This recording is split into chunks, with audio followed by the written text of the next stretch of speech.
Hi there, I'm Sphinx Akashaa, the champion of Bards, and the creator and proprietor of the Everbright Archive. We like to tell stories here, and the best stories are told with a cup of hot, soothing tea. I'm really proud that our show is affiliated with one of the best tea shops in the multiverse, Friday Afternoon Tea. They're a fantastic family-owned company based right here out of the Pacific Northwest, and they offer amazing teas and tea blends that are made for geeks and by geeks. They specialize in incredible blends based on some of your favorite fandoms. My favorite tea right now is called Number 9 for the Tomb. It's an aged white tea inspired by Tamsin Muir's Locked Tomb trilogy, and that's just one of the fandoms this tea shop is inspired by. To learn more and get some amazing teas of your own, visit FridayTea.com and use the code MULTIVERSE. That's MULTEAVERSE at checkout to get 10% off your total purchase, because we're friends now. See you out there on the Storied Path.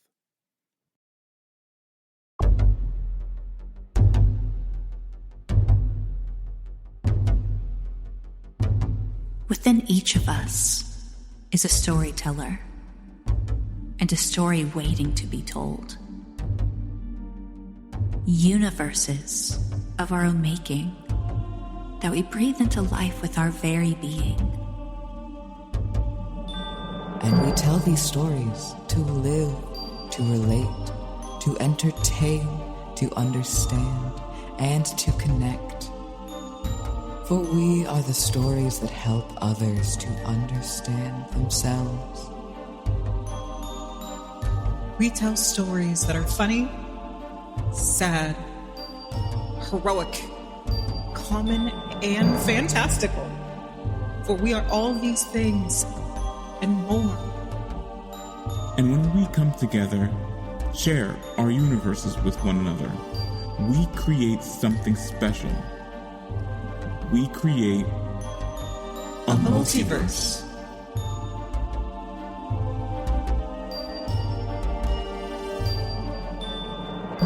Here, at the center of the multiverse, we welcome you to sit, get cozy, and listen as we traverse the storied path.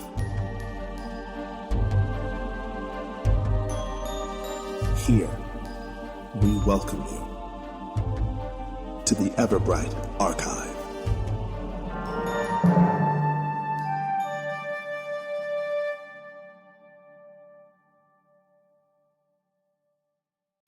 Hello, and welcome back, whatever time zone you happen to be in, to another fun and exciting episode of the Everbright Archive. I, of course, am your host and your current storyteller, Sphinx Akashaa, your current champion of Bards. And as always, I am joined here by this lovely and amazing cast. Who have deigned to well, firstly to challenge me, and then to be a part of the story that we're telling.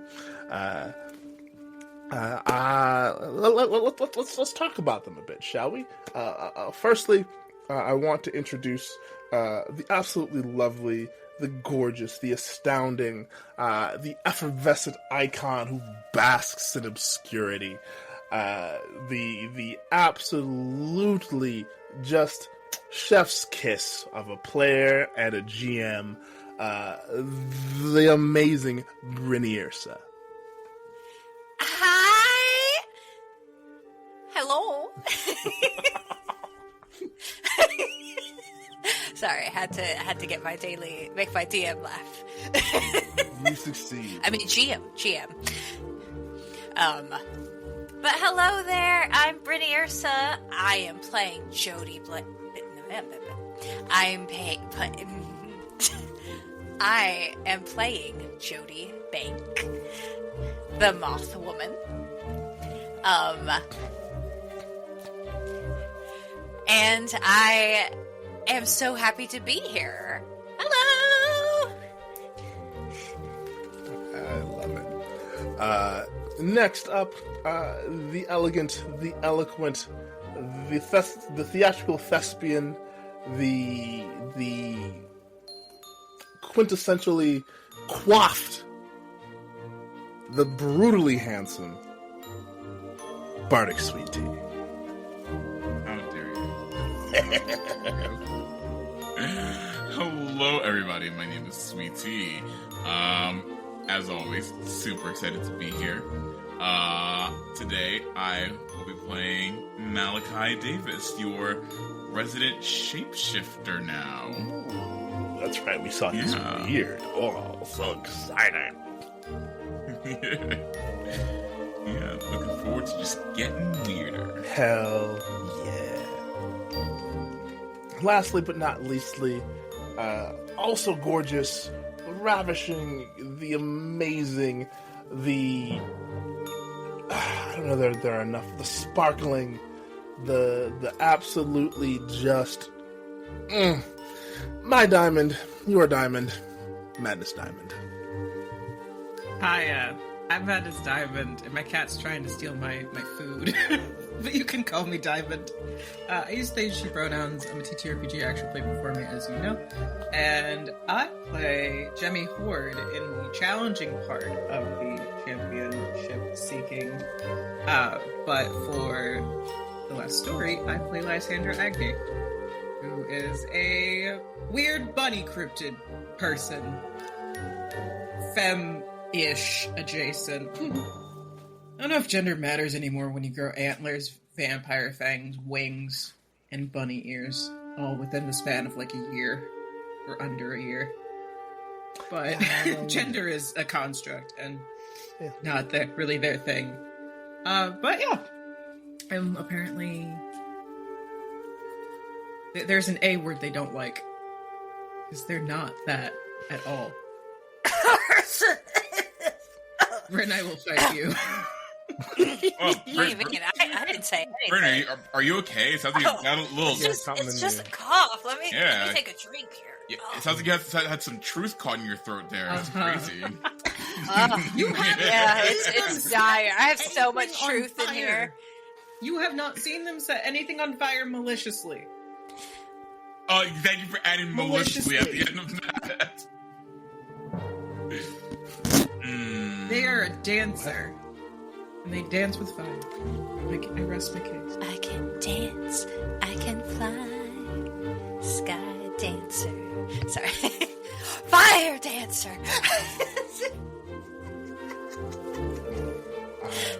Petition for Sphinx to write a fire dancer theme song. I might have to now.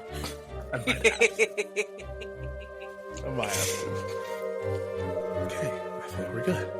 All right. Well, looks like Diamond's having some technical difficulties. Hopefully they'll be able to make it back in. We are going to continue. As always, you can find us just about everywhere on the internet at the Everbright or at the Everbright Archive on all the socials, as well as our YouTube page, the Everbright Archive, where the show is, as well as everywhere else you get your podcast, and our bonus content like Tea at the Table, Tea Time Snack, and maybe some others soon. Who knows? We're bored and ambitious, and things happen. Also, this show is brought to you in part by the lovely folks at Friday Afternoon Tea. Friday Afternoon Tea is a local to me in Washington State tea shop, queer and Latina owned. They do a fantastic set of blends that are based in some of your favorite fandoms. If you like the Locked Tomb series, that includes Gideon the Ninth, Harold the Ninth, and I can't remember the rest of the books in that series, they have teas dedicated to that series. They have an entire Studio Ghibli series of blends. My favorite being Good Witch Bakery, which is based on Kiki's Delivery Service. They have like a Zodiac series. They have all kinds of really, really cool stuff that you can go online and shop for, because they do ship everywhere. So go to FridayTea.com. And if you go there and you like what you see and you buy some tea, you can use this promo code Multiverse, that's MULTEAVERSE, and get 10% off of your purchase at checkout. So check out Friday Afternoon Tea and be a thirsty nerd with us. Also, if you like, please check link in our show description, and you can subscribe if you want to our Ko-fi, or not subscribe, you can donate now to the Ko-fi, and, you know, donate whatever you want, whatever you can. We know times are weird. We live in a capitalist hellscape, and it's hard being able to put extra money out for anything. So if you can, if you'd like to support us monetarily, then please, by all means, the link is there in the show description. But otherwise, you know, tell your friends about this show that we love and we love to make and all that stuff, because it's a good time and we like it here. That's enough of me babbling and rambling like a weird, crazy person.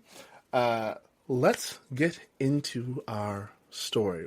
Well, let's recap a bit first. It has been 6 months since our heroes were unceremoniously snatched from their home world and summoned to the world of Phaedos, where they landed smack dab on the 4th floor in the continent of Anwanyu, the kingdom of Solim, the city of Dawngate, in a temple where they were discovered by Kali Zephyrin and her guard, Kali Zephyrin being the high priestess of the temple and a member of an agency called the Circle. Now, I went through some training, figured out what cool powers and abilities you all have, and with the help of some other Circle agents, learned how to best use them. 6 months later, you underwent your combat trial and passed. And with some help, one of you, I'm not naming any names, Malachi, passed your love trial by having loads of fabula points spent on your behalf to get Malachi and Desdemona, our half-orc, muscle-bound beauty, to kiss at long last, finally sealing the deal of this long, burning romance. Oh my goodness, it was marvelous. Also finding out that one of the automatons that you faced in this trial is actually the younger brother, or had actually been taken over by the younger brother of Curator, your resident tech wizard, who also, his name is also Curator, but Curator with a C, with a K like hers. He had also been he'd been transmuted into a floating orb drone and has no idea what happened to his body or how he got there in that particular drone. You all wind up meeting Ikisha Varo, aka Iki, the Archon and leader of the Circle. You travel to the capital city of Solim called Dawnseed, the royal capital, where you learn quite a few things. You learn that Kali Zephyrin and Iki are actually a lot older than they look, and by older I mean they're around 10,000 years old, and they were with the first group of heroes that were summoned to Phaedos, which also meant that they were the first to fail. You also received quite the friendly threat from the guided dreamer himself, in the form of a message that was waiting for you in Dawnseed. A message that was broadcast, as far as you're aware, to the entire world, which means that the entirety of Phaedos, knows your names and knows that you are present on the world. He upped the ante a bit for you guys by stating that if you are not able to get to him, or if you get to him and then you fall, he's going to end his game by destroying Phaedos. So, he figured he'd give you a little bit more motivation. And if you check the our socials to see the clip of that particular message, you can also see Brynniursa blush in real time. It's pretty great. And then also, I did a pretty decent, I think, recreation of that moment in full Guided Dreamer cosplay, which I'm super excited to do more villainous content for you all. So look forward to that. You meet with Malik Emrys, the Archmage and consort to King Valar, who takes a look, who's able to calm the crowd, rather, firstly, after they kind of start to panic a little bit after the Guided Dreamer's message. And then after being led into the Circle HQ, is able to take a look at Curator. And Jodie, you see that there's necromancy and dark magic embedded in that orb, which leads Akashaa and Emrys to point you all in the direction of the Dead Forest, a location to the west of the Serpentine Mountains on the other side of the continent, or not continent, on the other side of the kingdom, and to a woman named Lysandra Amelium, who is a very powerful necromancer, and quite possibly a little bit more. She is also, you find out, one of the heroes that was initially summoned with that first set of heroes. You are given some... oh, bollocks, I've forgotten the name of the mounts now. I wrote them down. You're given some Hirtu. Hirtus. Ostriches. They're griffins that kind of also resemble ostriches a bit. So yeah. And are given food and a chance to rest, and food to take with you from the lovely and amazing couple. Oh, bollocks, my brain is not working. Laura and Pandora Thornberry, and are sent on your way. You have made your first travel roll, which is a very peaceful roll. Thank goodness. Whew.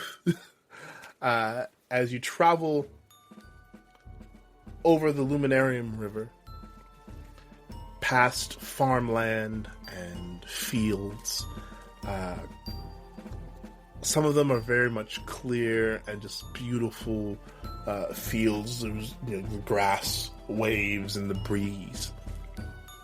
But also, there are spots that are laid out with windmills and strange-looking, what look like solar panels, but not quite the solar panels that you'd know from your home world. Little huts and ruins and little cliffs here and there. You see all manner of hybrid animals, or animals that well, they'd just be animals here, but to you, they're hybrids of animals that you know, and some animals you've never seen before.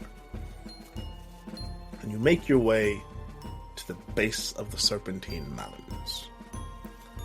And by this point, I'd say it's evening. And you all decide that this is a good place to take a rest. And it's here that we will have our first official rest period of the campaign. So, resting in the wilderness. And there's some fun rules for that. So, we're going to kind of bypass some of it for now,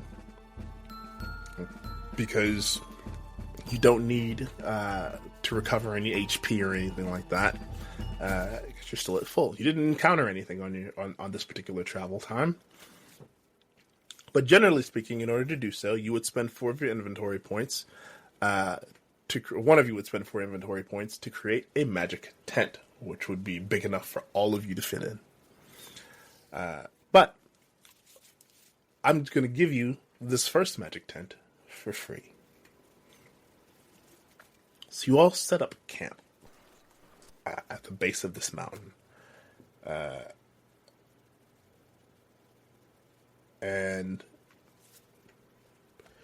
you can choose, if you'd like, whether or not you want to take watch, or how. You know what? I'm gonna ask the two of you. How do you go about setting up camp? What is your process for this? Right. Well, first things first, we have to make sure that we find a flat land, nowhere near a hill, nowhere near a downhill, because if it rains, we don't want to flood our camp. We also need, and Malachi's just going to go through a whole bunch of camping stuff that Sweet Tea's not going to go into detail. Repeat that. Did I say the wrong name? No, just repeat it. We want to find a flat land. All right. And we don't want to be at the bottom of a hill in case it rains and floods the camp out. That is very good, Malachi. Very good. You took my classes. There we go. Yes. Here we go. Well, I got a reward for you right here. She oh, pulls out a lemon. And it is a lemon about the size of a grapefruit. Make a lot of lemonade. Are you saying some kind of dramatic phrase there? You're making lemonade because life gave you lemons? Oh my good. Are you pleased with yourself, Jodie? A little bit, yeah.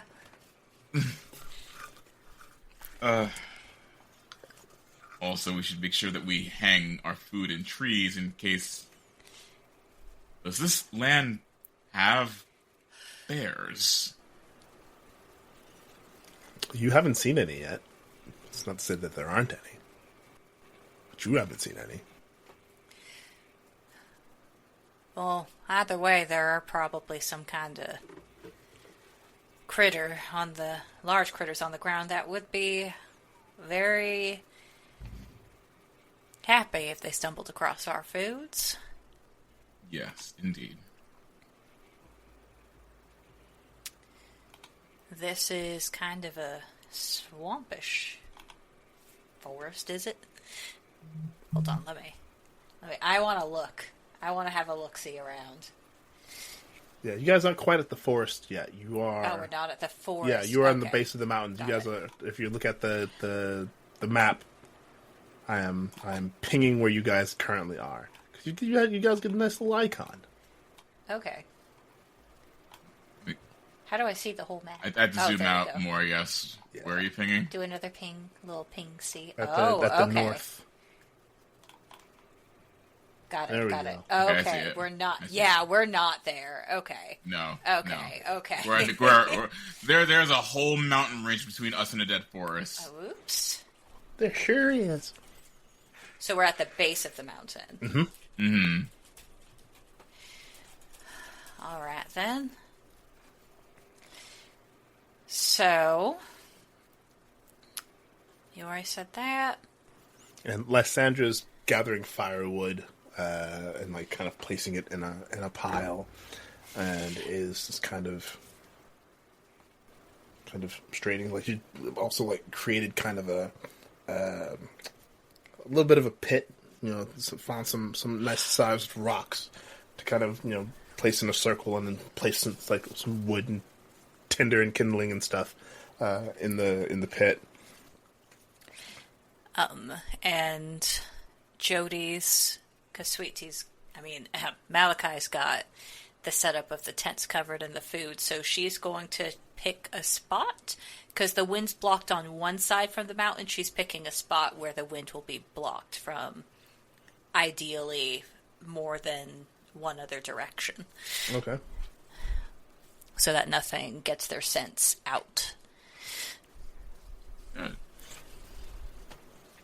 Very good. Very good. Probably also, I guess, dig out some form of latrine. Now remember, you got to bury it 6 to 8 inches deep and away from water. Yes. Absolutely. And you guys are a ways away from like any major lake or river. There might be a stream or something nearby. I should hope we find some source of running water somewhere. Yeah. But, yeah, so you all start to kind of get things gathered and situated. And you begin to kind of relax. And, Lysandra's taken her staff, extended one of the blades, and sets the fire going with it. And just this, as the fire catches and begins to illuminate the kind of the area that you all are in, and the sun proceeds to set, and the stars come out, and it's strange because you know that there's a ceiling in the sky, and yet there are stars still. There's a sun, there are stars, there's a moon that appears. So there is confirmed a ceiling over us, but also celestial bodies. So I wonder, do you think that's a screen up there, Jodie? I would like to try to use my flash of insight to be able to answer that question. Which means I'm going to... So it's insight plus insight.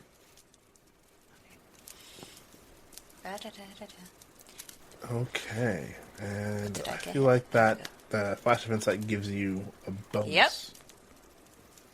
You roll 13 or higher. Alright, so I can ask you. Yeah, you asked me up to 3 questions. Yep. Alright. And in my studies that I've been here, because I've been reading a lot, why is there a sky here? When the Guided Dreamer created the world and created each floor, he created floors that had some. Not all floors have a sky, but some of them do, because he knew that, or at least it's speculated that he knew that there would be beings living here, and beings that were very much used to a sky on their world. And so this was his way of being kind.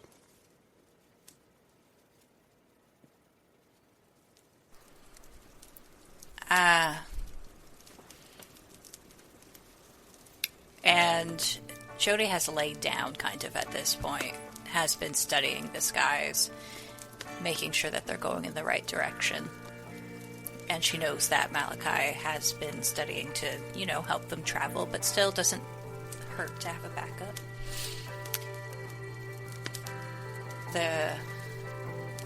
According to some things I looked at, Guided Dreamer made all these.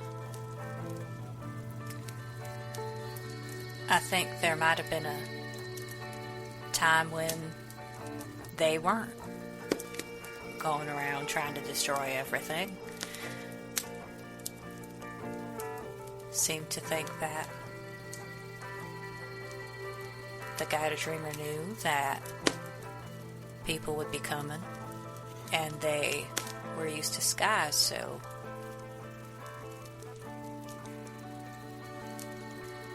made them. So you just made like moon and stars and whatnot to what?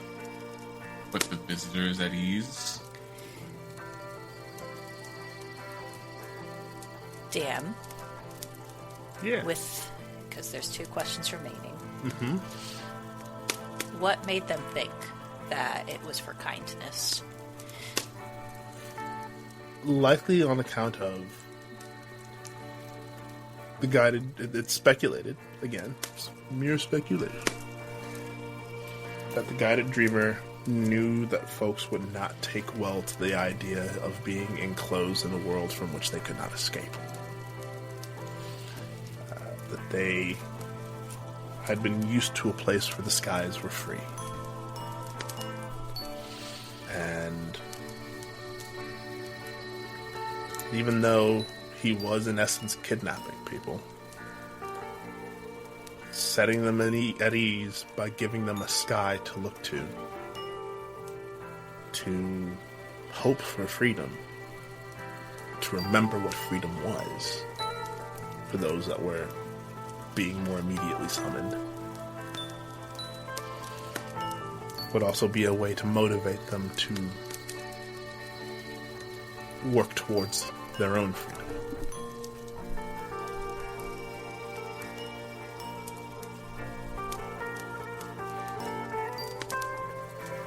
Jodie relays. It's what? Or so it's thought. Or so it's thought. Jodie relays that information to Malachi. It's a lot of speculation, though. Sphinx. Yeah. The final question. Who was speculating this? What did Jodie read that would have told her all this?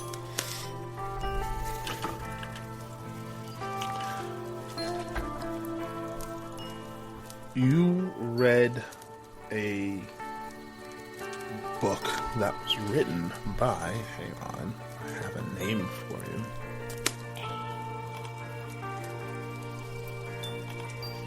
The lore.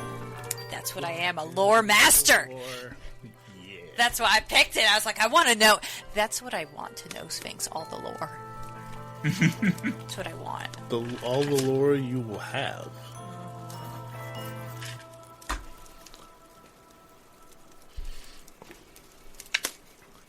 The name on the tome, and it was a newer book. Say published within the last 10, maybe 15 years, according to the way time works here. But the author of that book is Aaron Strum.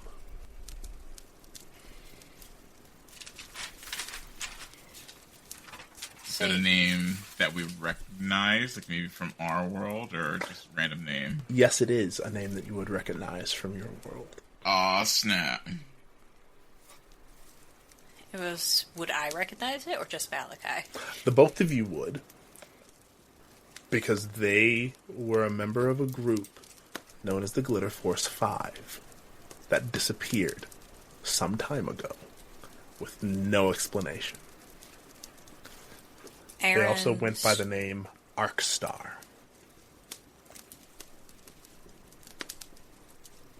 Sick name. This fella. Remember that Glitter Force 5 group? Yes.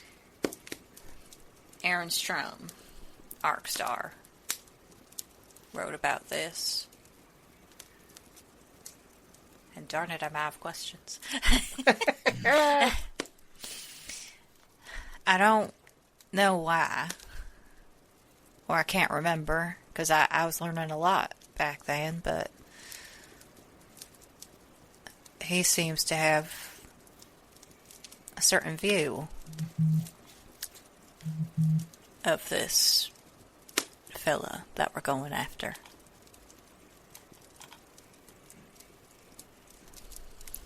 Perhaps we need to pay this Aaron Strum a visit at some point.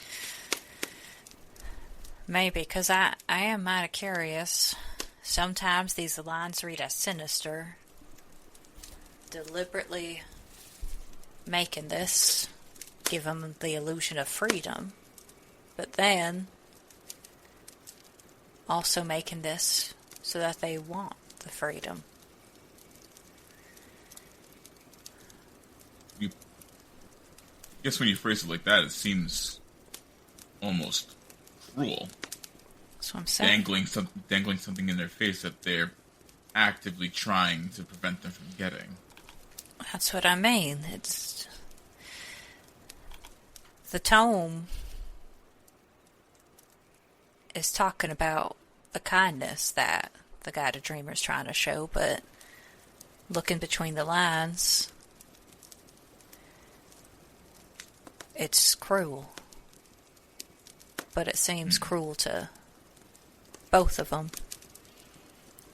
People that live here and the guided dreamer that has to make it.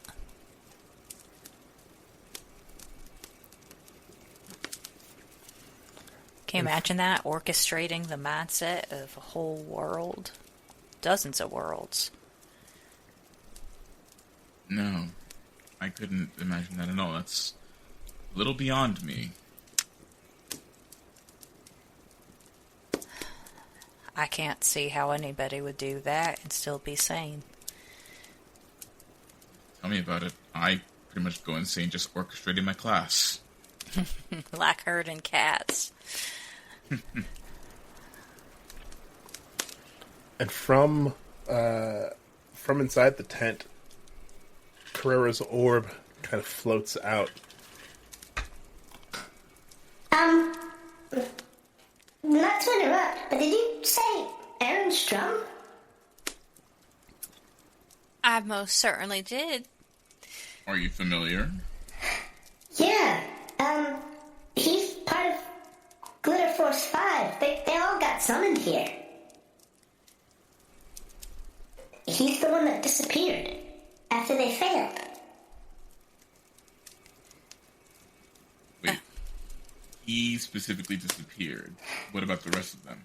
The rest of them, as far as I know, they're somewhere on 4-7. At least that's the last place anyone really saw them. Curator, Yeah? when did this book get released?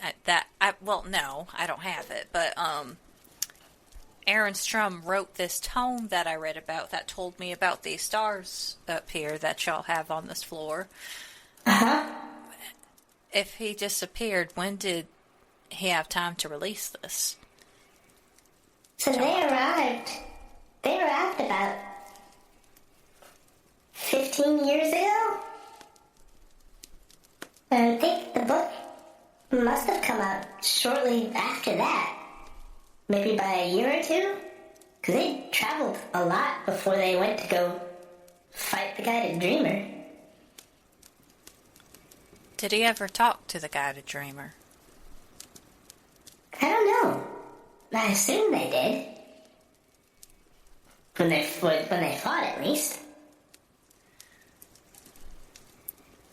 Is there anybody still around that has talked to him and come back?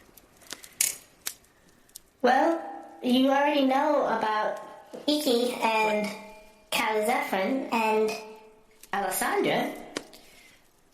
No, I mean, like, not when they are going to fight him, just talk. Like me and you are doing right now. Oh.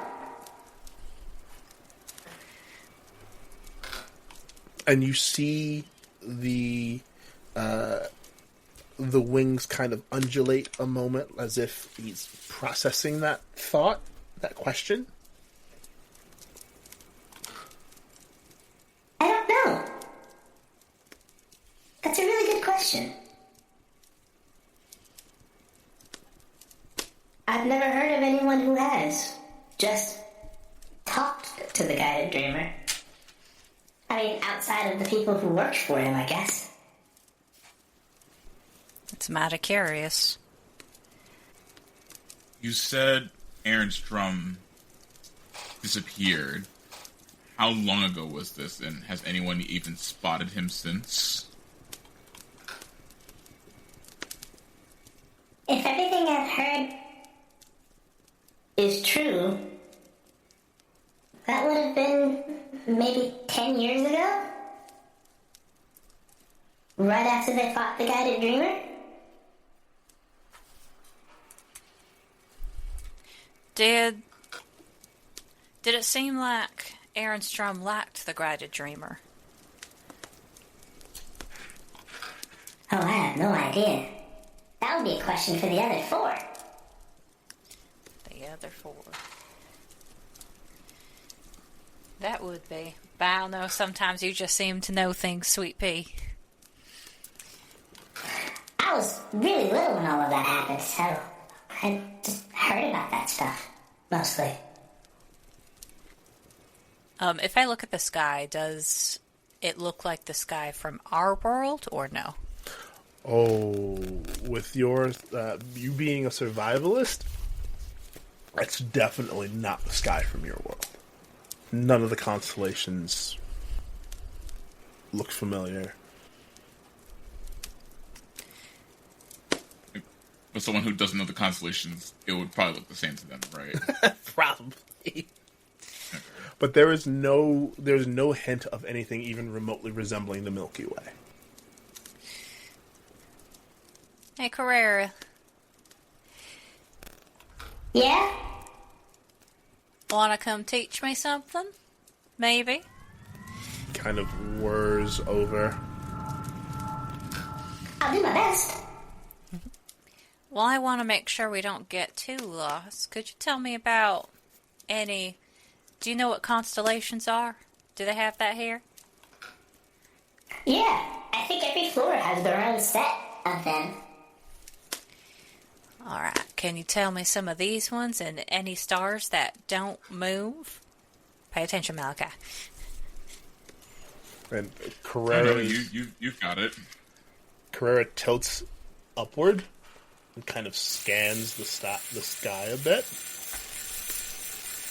And then in front of the both of you, there seems to be this screen that appears. This translucent screen that seems to kind of be tracing and like almost recording. You see like flashes on the screen where, from your viewpoint, some of the larger stars are. And there are lines being drawn between some of them. Some of them disappear and some of them stay. One set of them forms what looks like a large spider.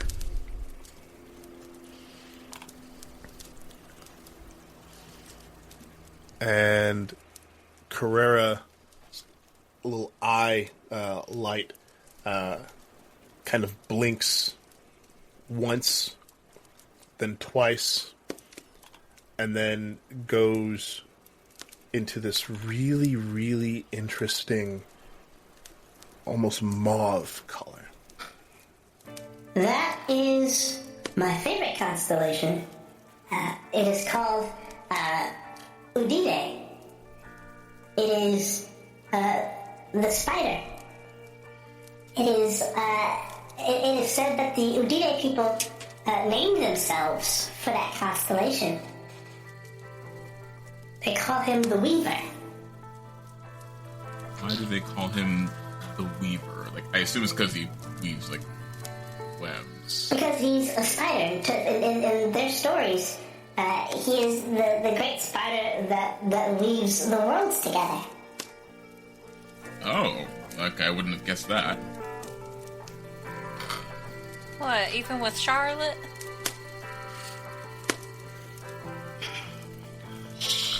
I don't know if there's an Odile named Charlotte.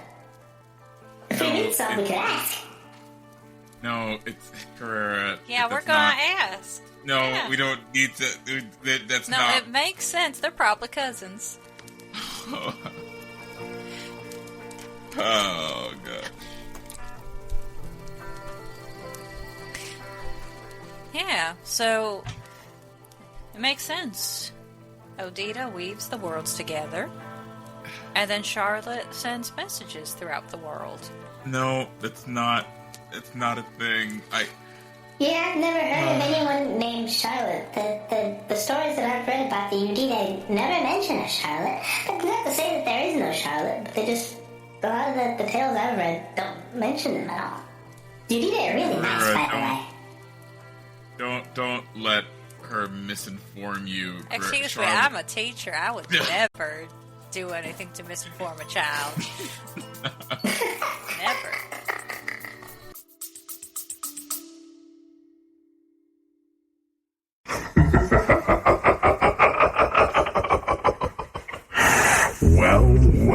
Well. Hello there. It is I, your most enthusiastic antagonist, the Guided Dreamer.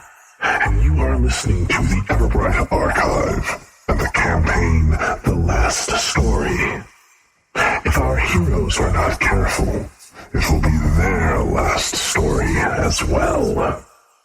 Now, let's see what they're up to, shall we?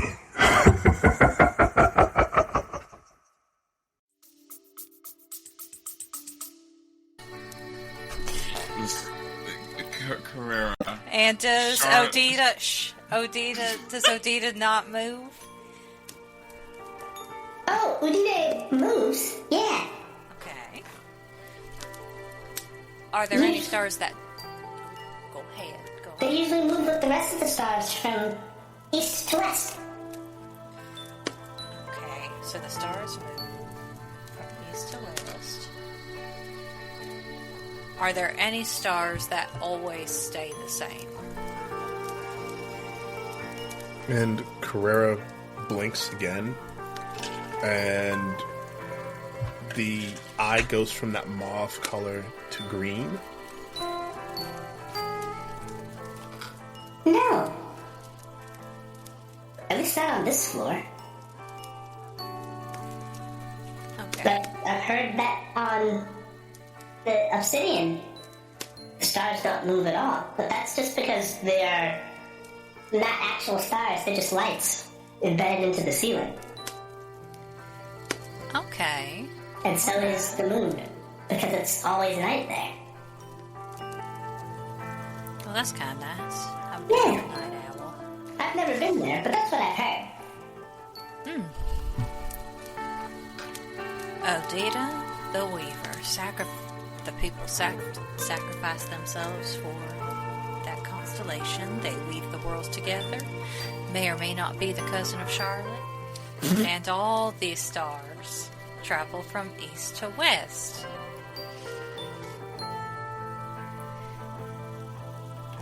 You're a good teacher. Oh. Thanks. Would you tell that to my sister? I will be so happy to. Yay! Yay! Now, wait, all these stars are out. We've been here for a couple hours now.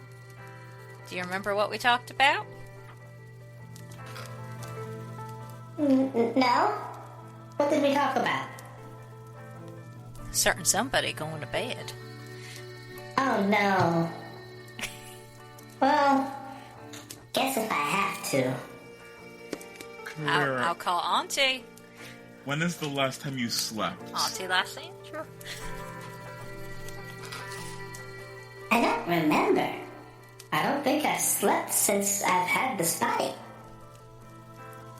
And do you feel any worse for wear as a result of that? We're not starting this again, Malachi. Go dig a latrine. Go dig it. We're not. I'm just fascinated. Come on, baby. Let's get you to bed. And they're gone. Okay.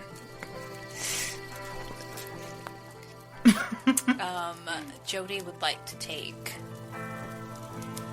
the child to Lysandra to maybe get a lullaby or a song.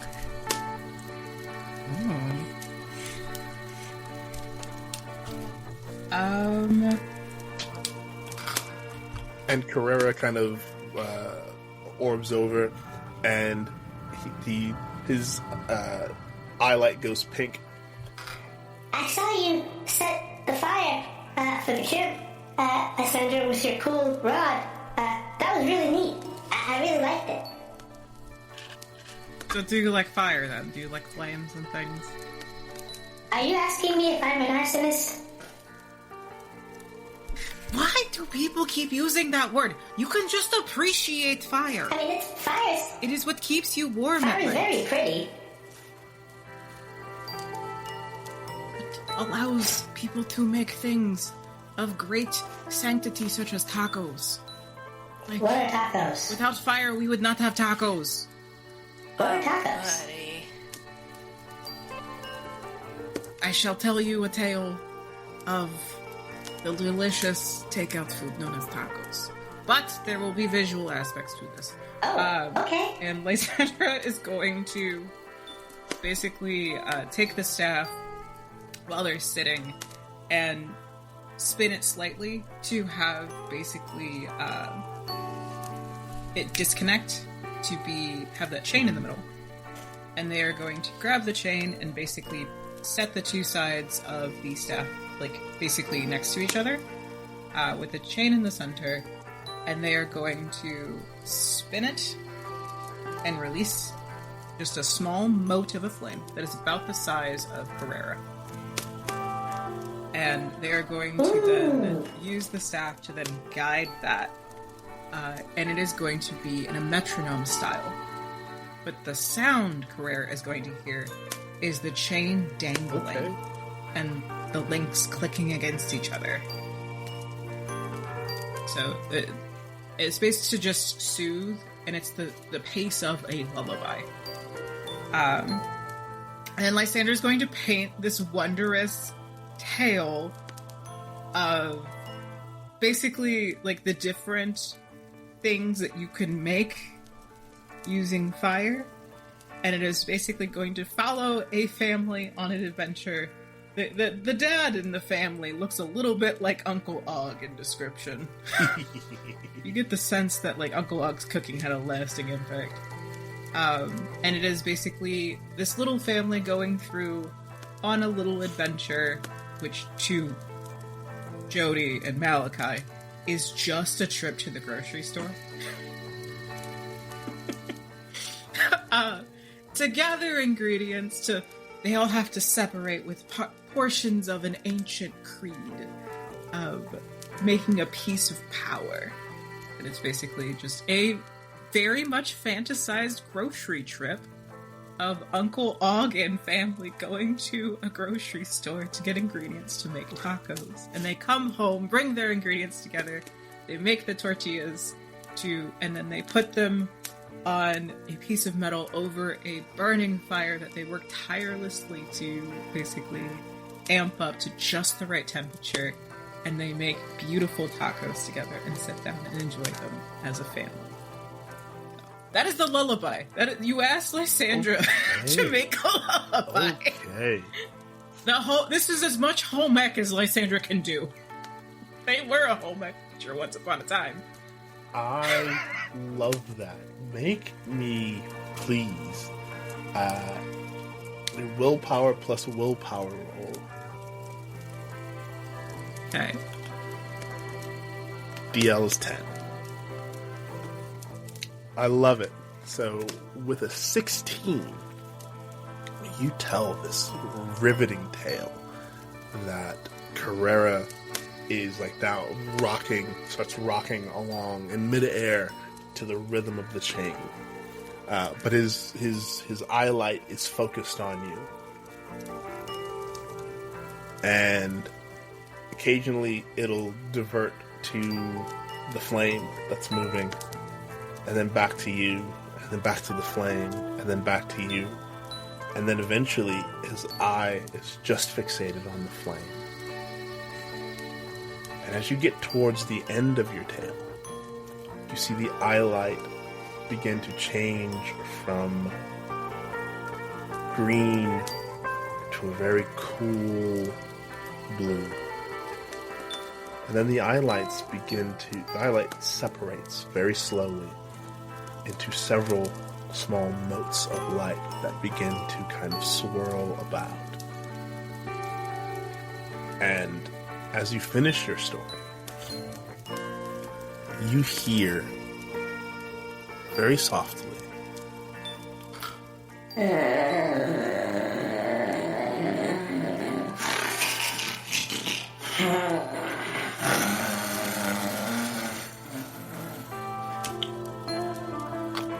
as Chronicles is the flame is slowly like extinguishing into just a little tiny, like probably quarter-sized light. And Lysandra just kind of flicks that into the flame that is the campfire that we've most likely set up. So that can just add a little bit of brightness to it, but it's also that comforting. And is just going to very gently just position themselves under Curator in case the orb falls.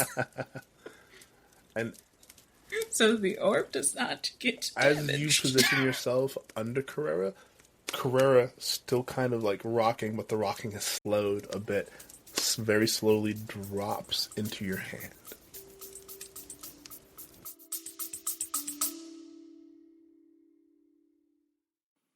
Hey there, this is Magnus, Goblin Artificer Extraordinaire, and you're listening to the Everbright Archive, a TTRPG actual play anthology podcast series. I hope you're enjoying the show. Now, let's get back to it and see what these crazy kids are up to.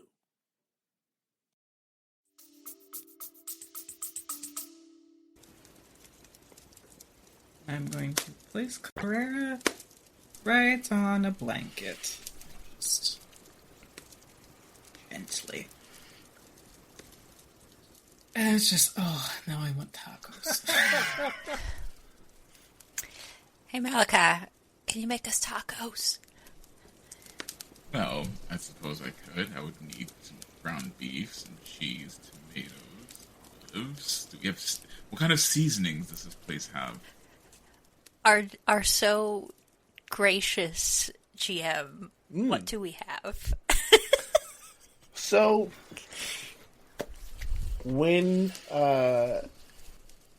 Laura and Pandora packed your food, they did pack quite a bit of like veggies, slabs of meat, fruits. They also included maybe some flour, some cornmeal, and several bottles of various seasonings. As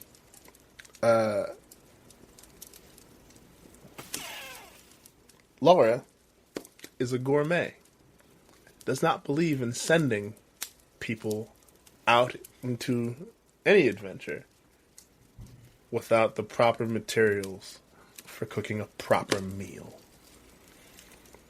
And then you find in your bottomless bag, along with the food, she somehow managed to sneak in a very nice-sized pot.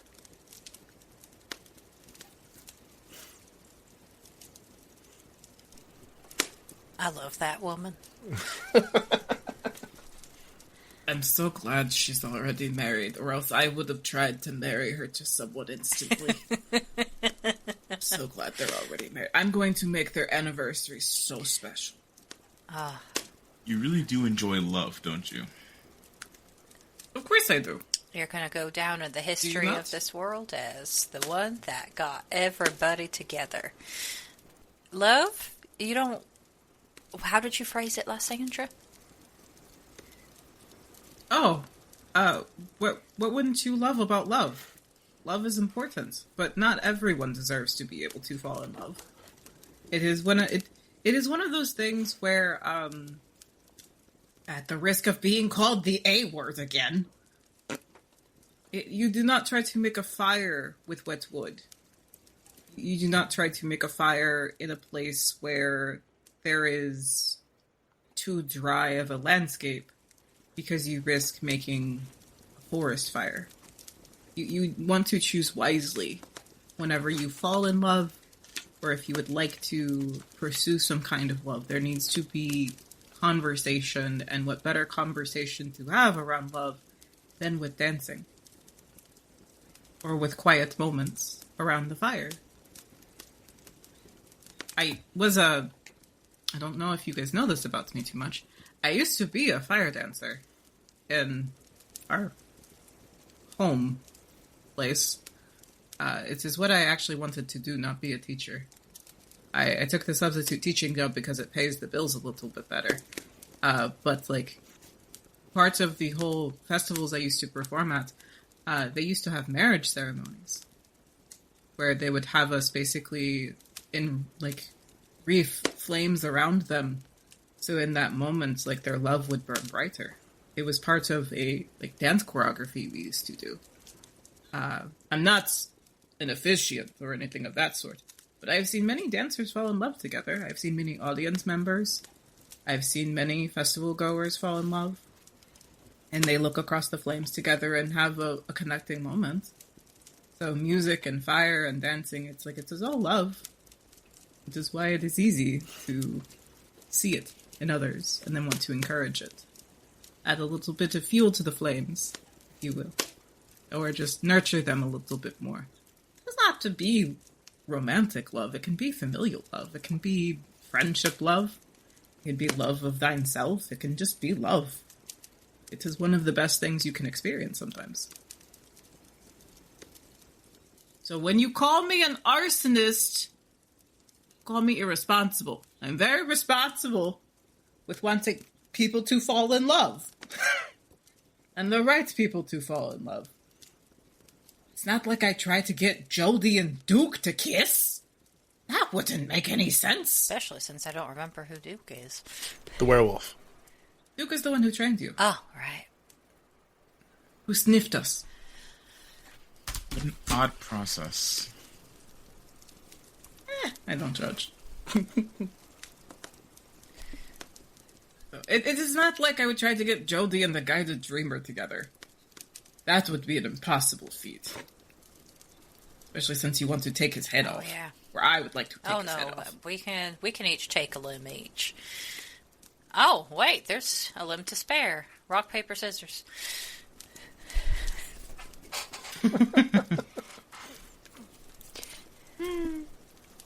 What is it? Rock, paper, scissors, book shield, fire staff, shapeshift. It's becoming a very complicated game. It is. I'll keep. We'll have to think of the new rules for it later. Fair. Has Malachi just been cooking this whole time? You know what? I probably is still just working on getting his cutlery together. Listen, King. So this is a little reflection of real life Sweet Tea coming here. When I cook, I don't just start cooking. I make sure I have everything prepped before anything hits the stove. That makes perfect sense. Which makes me dinner. Well, it does, but also makes me cooking dinner take a long time. Didn't know that you used to be a fire dancer, Sandra. Oh, this is why I have the bag. And we'll literally, like, pull the bag that they've been carrying this entire time since we've been in Phaedos. This was my equipment. And we'll pull out the mask that they used to wear. Which is entirely reminiscent of what they currently look like. It is a black and white mask cut in half that is a jackalope, with smaller antlers, and the details match exactly like the white and black split dye hair that Lysandra has. Apparently, it was part of me too enough to change what I look like. But how I sound now is how my character used to sound. I was called the Jack-o'-lantern because I was a jackalope who would be a lantern full of fire. So, or Jackie Lantern, I think, was the other one. I also used to do roller derby, so that was also my derby name. Oh. Wow. You could... I've seen a roller derbies. You can really help. Be very good at it. Oh. And you hear Well, I'm picturing you. You hear a voice not far away from you say, Oh, we have that here. Hello. and You have roller derby here? just illuminated by your fire, Also did that. standing near a tree, looking very shocked to have been seen, with their hand over their face, over the mouthpiece of their face, is about 5'9.5" dog person. A kobold. He looks very much like a beagle, but if a beagle were a person, were person shaped with a beagle head. One of his right arm, past his elbow, is mechanical. From just above his elbow all the way down to his fingertips is mechanical. He's wearing a black leather vest and kind of khaki colored leathers, and brown kind of calf high boots. He's carrying a sack of his own, and he moves his mechanical hand away from his face. Sorry, didn't mean to scare you guys. Sorry if I was walking through and saw your fire, and I figured I'd stop for a bit while I was on my way into the mountains. Hi, sorry, my name's Richard. It's good to meet you three. There's technically 4 of us, but one is sleeping. Come join us by the fire. Thank you. And he will come and sit in front of the fire. What are you for? 4 of you. Oh, that must be the 4th, and points to where Carrera is snoozing, or is in snooze mode, I should say. What are the 4 of you doing all the way out here, near the base of the mountain? You first. I want to adopt a hellhound. Well, you second then. I'm originally from these parts. I used to live in the mountains, and coming back, I was adventuring with a party for a while, and needed to come back for a few things before I went back to the city. Oh. Are you not adventuring with your party anymore? They're not really adventuring much anymore. They kind of split after their whole ordeal. And I was being kind of looked after by one of them. But I mean, they're still kind of looking after me. But I had some stuff, some keepsakes that I wanted to grab. And also some ingredients that I need for some of my and just kind of looks at his hand a bit. projects. Are you an evil scientist? I'm not an evil scientist. No, I specialize in explosives. Uh-oh. We will get to look very well. Do you like explosions too? Wait, no. I have another question. Kind of. Lysandra get very excited to have to calm it, or the allegations will never be beat. I have another question for you. Must answer honestly. Okay. Actually, no, I have two questions. The first one is just a genuine question. The second one you must answer honestly. First, do you know what a taco is?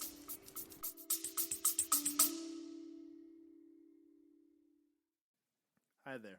I'm Sphinx Akashaa, your champion of bards, and you're listening to the Everbright Archive, a TTRPG actual play podcast anthology series. I really hope you're enjoying the show. Why don't we get back to it?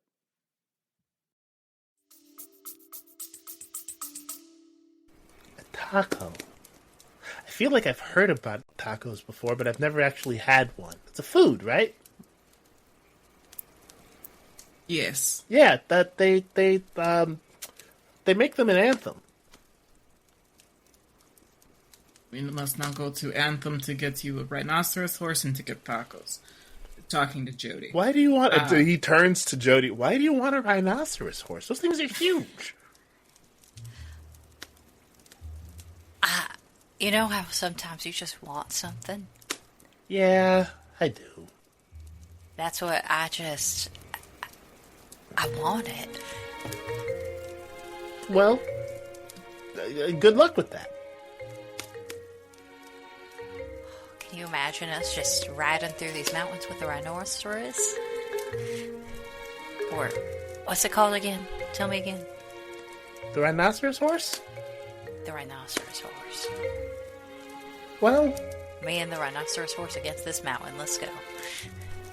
I mean, you get one with the right temperament, and it's less going across the mountains and more like going through the mountain. Yeah, then we could help make travel easier for all of the denizens of this floor. You know, instead of going around the mountains or over the mountains, it could just go through a tunnel. That'd be nice. Yeah. So there we go. A legit reason to have them. I'm not sure how any of the other residents of the mountain will feel about that, but you know, it's a thing. Well, wouldn't it be nicer for them since they wouldn't have people going up into their village and they could just go? Some of the other groups that live here are fairly antisocial. My pack was until, they weren't anymore. So they might like it. Have to check. Well, the reason they aren't anymore is because they're well, at least my pack, they're dead. Oh. Yeah, they weren't very nice to the group that wound up taking care of me. And they were trying to pass through the mountains on their way to the dead forest. And my old clan decided that they were going to try and steal their stuff. And I was like, I don't know, guys. They look real dangerous. They all have like large, dangerous-looking animals with them. I don't know about this. They never listened to me. In fact, they made me help them attack them, which I didn't really want to do. Yeah, they slaughtered them all. And they shot me twice. Well, one of them shot me twice. Did you become friends with the one that shot you? It's complicated. And you see his mechanical arm go to his shoulder, like almost subconsciously, and just start rubbing at his shoulder. It's complicated, yeah. Okay. Well, my third question, I just need an honest answer real quick from you. How do you feel about the guy, the Dreamer? Well, I've never met the guy, but I mean, he keeps everyone here kind of against their will, so as far as I'm concerned, sounds like a bit of a jerk. But again, I don't even know him. Fantastic. You can stay with us. Wait, if my answer would have been different, you would have kicked me out? Not while it was still dark out. Well, I appreciate that. 'Cause sometimes there are undead walking through these mountains and stuff, and it's weird. That's also added to the notebook. But you guys seem pretty formidable. Maybe. I don't. Are you formidable? I'm formidable with my bombs, and he reaches into his pack and pulls out a very familiar-looking bottle. It looks very similar to the flasks that Blaidd would use. Some of my bombs are chemical. I'm working on the more mechanical bombs. Those take a little while longer, but these are easy to make. You can just throw them, and they go boom, and they do things. It's a good time. If you don't mind me asking, how volatile are these explosives you have? Well, I mean, unless you break they're pretty safe inside. And he's like kind of shakes the bottle a little bit. They're pretty safe inside the bottle. But once you break the bottle, and you have to like really, really throw this thing in order to break it, yeah, they're pretty messy. So on a scale of firecracker to big bada boom, where are we sitting? Maybe not big bada boom, but big bada boom. Maybe if I threw them all together at the same time, big bada boom. We don't need to test that theory. Oh no, I have no intention of doing that. You guys are nice. So if we weren't nice, and there's something teasing in her smile, like the way that he was asking Lysandra earlier. If you weren't nice, one of you probably would have shot me in the shoulder already. Oh, you wouldn't big Bob boom us? Well, if you'd have shot me first, then yes, afterwards, after you shot me, but you didn't shoot me, or hurt me at all, so I have no reason to blow you up.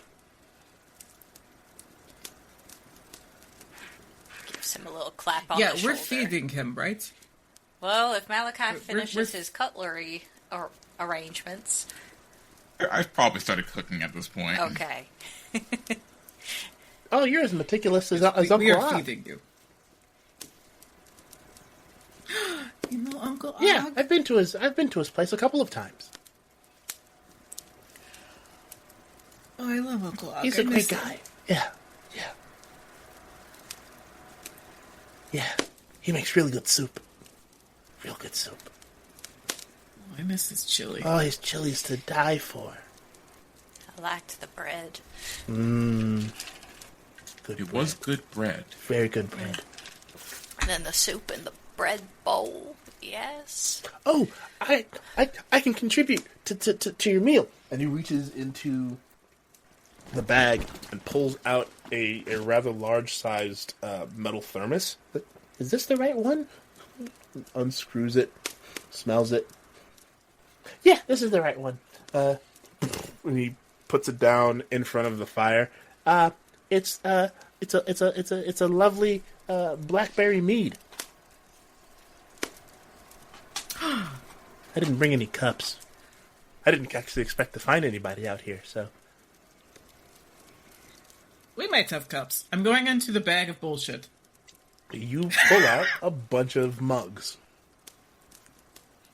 Oh, you've got a bag of bullshit!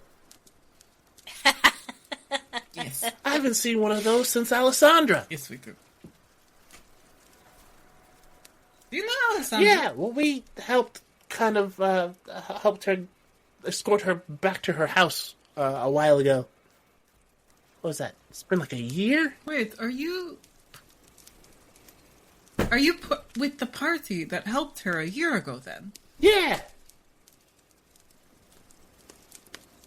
we are currently on our way to help her. Well, we are on our way to ask her some questions and seek her help. Oh, nice. Is this your first time through the Dead Forest? Yes. Okay. Yeah. If you don't mind coming with me to where my clan used to live, I could go with you. I kind of know my way around there a little bit. Could kind of help with navigating that place. That place can be really weird sometimes. Lysandra was not the one who shot you. No, correct? No, it was one of the party members, Malvolio. I don't know if you guys have blue birds on your world, but he's a jerk. He's one of the Avis people. Have you guys met any of the Avid? The bird folk? I don't believe we have. I think so. No. Oh, yeah. Met a few of them. I'll say this. Of the few of them that I've met, Malvolio is, well, no, he's not the least jerky of them. There were some really, really nice ones, particularly the ones that run the mail service. They're really, really sweet. But all the people from where Malvolio is from, up on floor 7, they're jerks. Especially his mom. Jeez, his mom's an asshole. Sorry, probably shouldn't. Watch your profanity. I'm sorry, I didn't mean to offend. Just they shot me twice. See, he told me that if I didn't attack them anymore, that I would be safe, and then I stopped attacking, and Malvolio put his gun to my shoulder and said, "Well, you're with us now, right?" I was, well, yes. Are you going to shoot me? And he said no. And I went, okay, great. And then he shot me. Oh, yeah. What's his name again? Malvolio. Malvolio Cassandra. Malvolio If you see a blue bird man riding around on a motorcycle, it's likely him. Going to steal his motorcycle. Oh, he's real touchy about his motorcycle. Man. I'm definitely going to try to steal his motorcycle just to piss him off. Oh man, it'd be such a bad thing if some kind of person that loved fire were anywhere near that motorcycle. And no, it would be a real That's such a shame. And it's just shame. going to snap, and the fire just flickers a little bit. Jodie, are we encouraging this behavior now? I'm just saying. I mean, you gotta keep a man at his word, and if a man doesn't keep his word, well, you know, sometimes the universe needs a little help with some karma. I mean, he kept his word with Lysandra, but he definitely did not keep his word when I first met him, and he shot me twice, because after the first time, I was like, why would you do that? And it's like, oh, I'm sorry, I didn't mean to do that. I won't do that again. And I said, okay. And he shot me again! Yeah, no, I'm definitely going to attempt to either steal his bike or blow up his bike. No, of course. Because that is not how you're supposed to do. He just rubs Precisely. absently at his shoulder again. Luckily there were some, Skibbity was there, and he was able to heal me. Skippity healing. Yeah, he's also a member of the party. His name is Skibbity Rizzler. He's a satyr. Do you have plans after you basically get back to your old clan lands?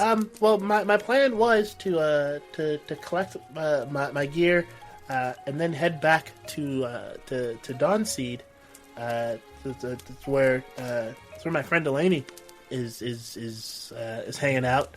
But I mean, like I said, I could come with you guys.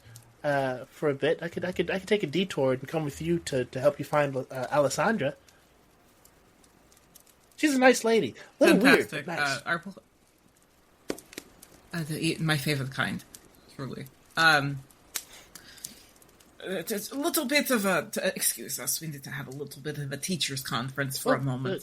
It is going to basically like huddle with Jodie, and just be like, Malachi. He's like stirring the meat, like, Fine, we will huddle near you. Do you need me to go back by the tree while you guys huddle for a bit? No, but... No, yeah, you're fine. Okay. No, you were He perfectly takes fine. the thing and starts and then pouring it's meat Lysandra's into the wings. cups.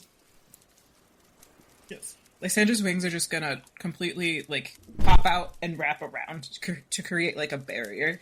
oh, okay, this is happening. While we have this conversation. Jodie assists to give them just, a bit more security.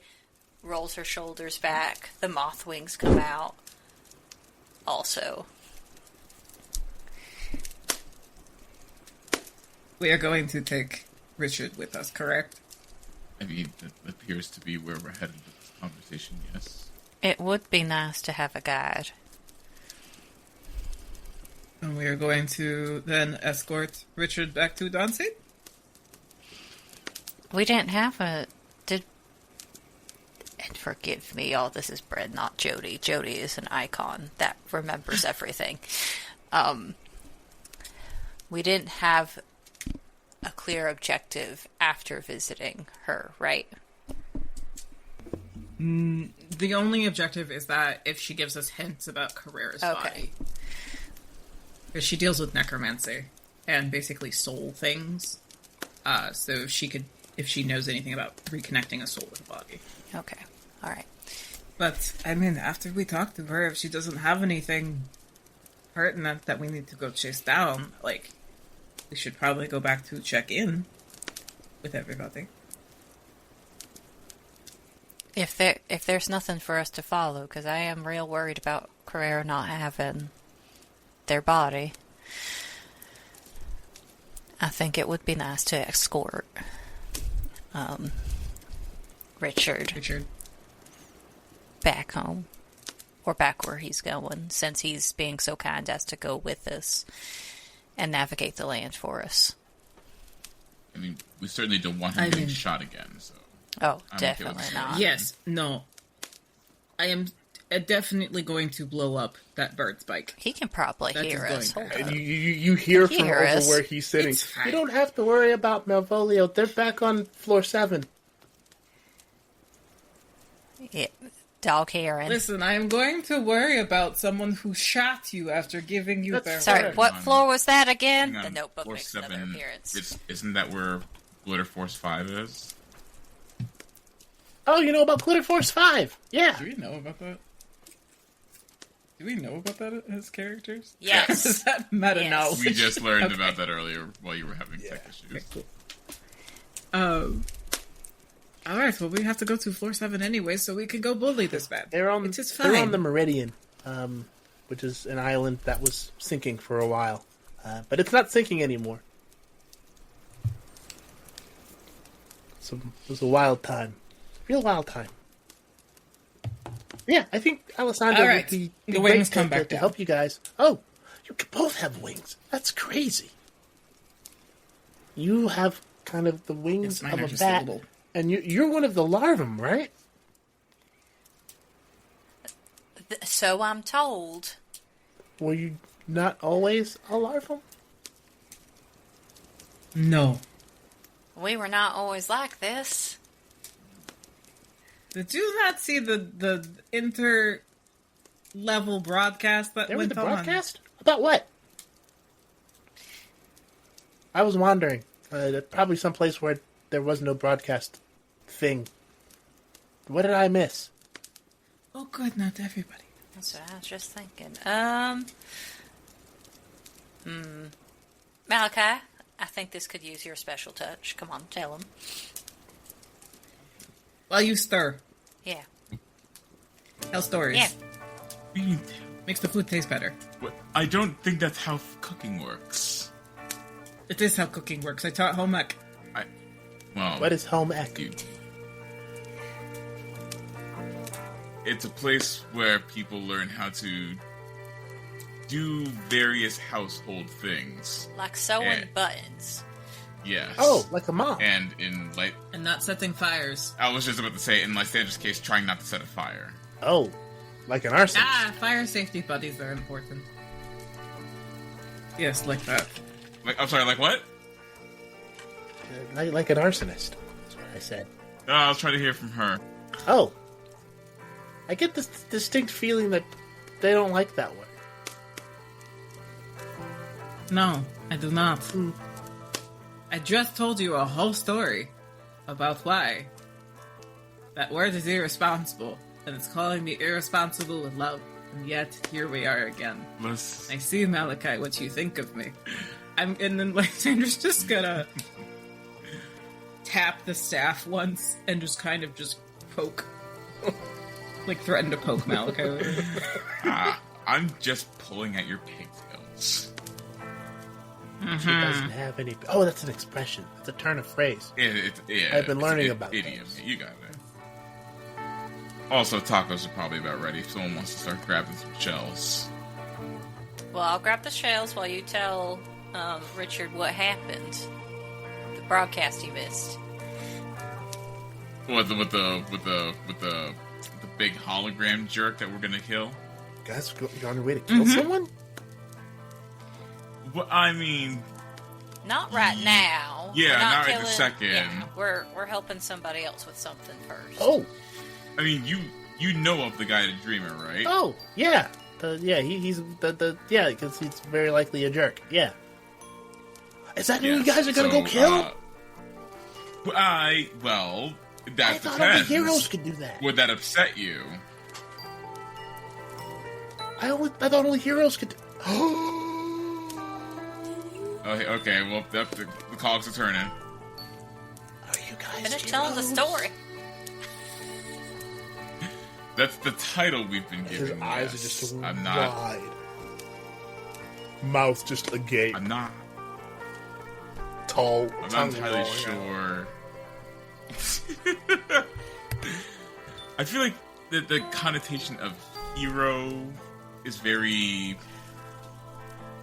You know, I feel like when you think of heroes, you think of like epics and whatnot. I feel like people with like good intentions. We're literally just going to straight kill someone. I don't know if you defeat the guided dreamer, that'd be pretty epic. Not wrong. Not wrong. That's so. You guys aren't. You guys are from another world, then. Yes, we are. Wow. My mom used to tell stories about heroes from other worlds that would come to challenge the guided dreamer. Didn't think I'd actually ever meet some. You guys are really cool. Well, first of all, thank you. But second of all, there have been goodness knows how many people sent from different worlds here. Are you saying they're not typically commonplace? Oh, I've never met any. I'm not that old though, so you know, There. That makes sense. I'm only. How old are you? I'm 17. Okay, so you were. No, you would have been like. Ooh, when the others came around. Oh, you talking about the glitter force? Yeah, I was just a puppy. Yeah.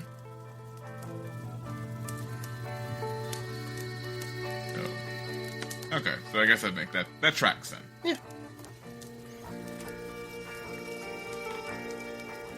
So you guys are on your way to see Lysandra.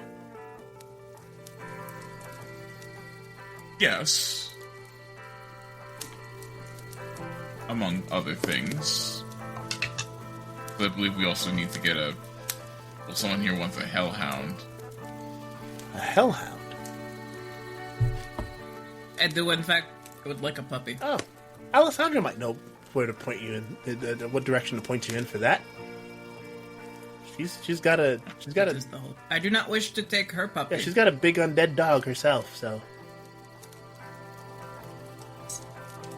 I would like my own. That is fair. Are they Are they difficult to tame and or train? I mean, the dog used to belong to her son before he died, so they already, I guess, knew each other, and so she just raised it from the dead.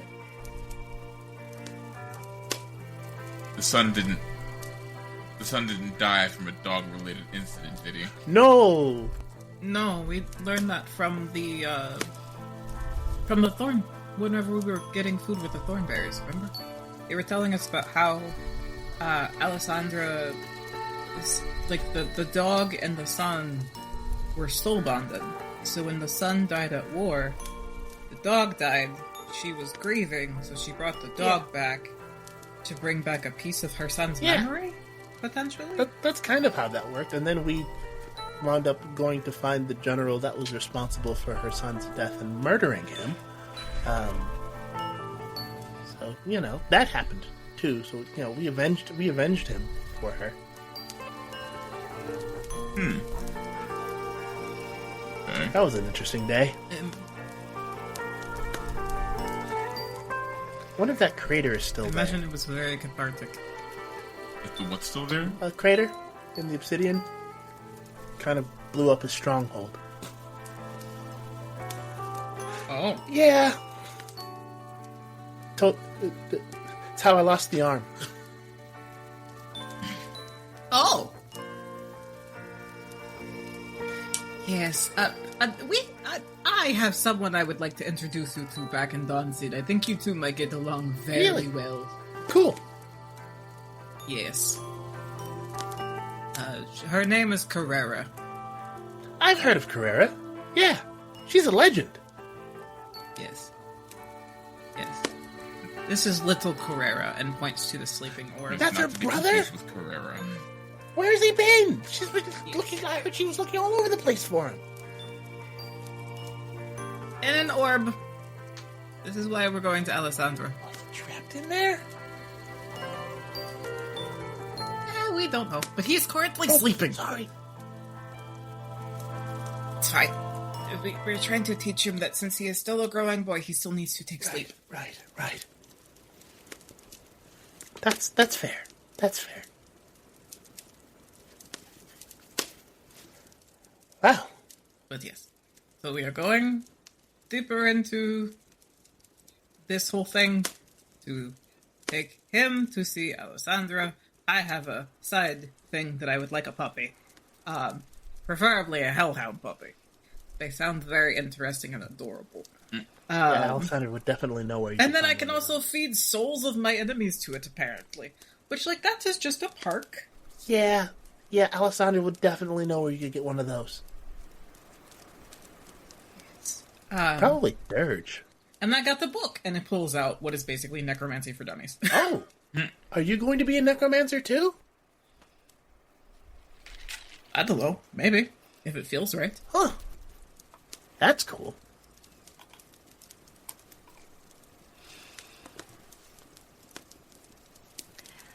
Jodie, for a moment, as Richard is distracted, kind of takes a deeper look at their unexpected guest.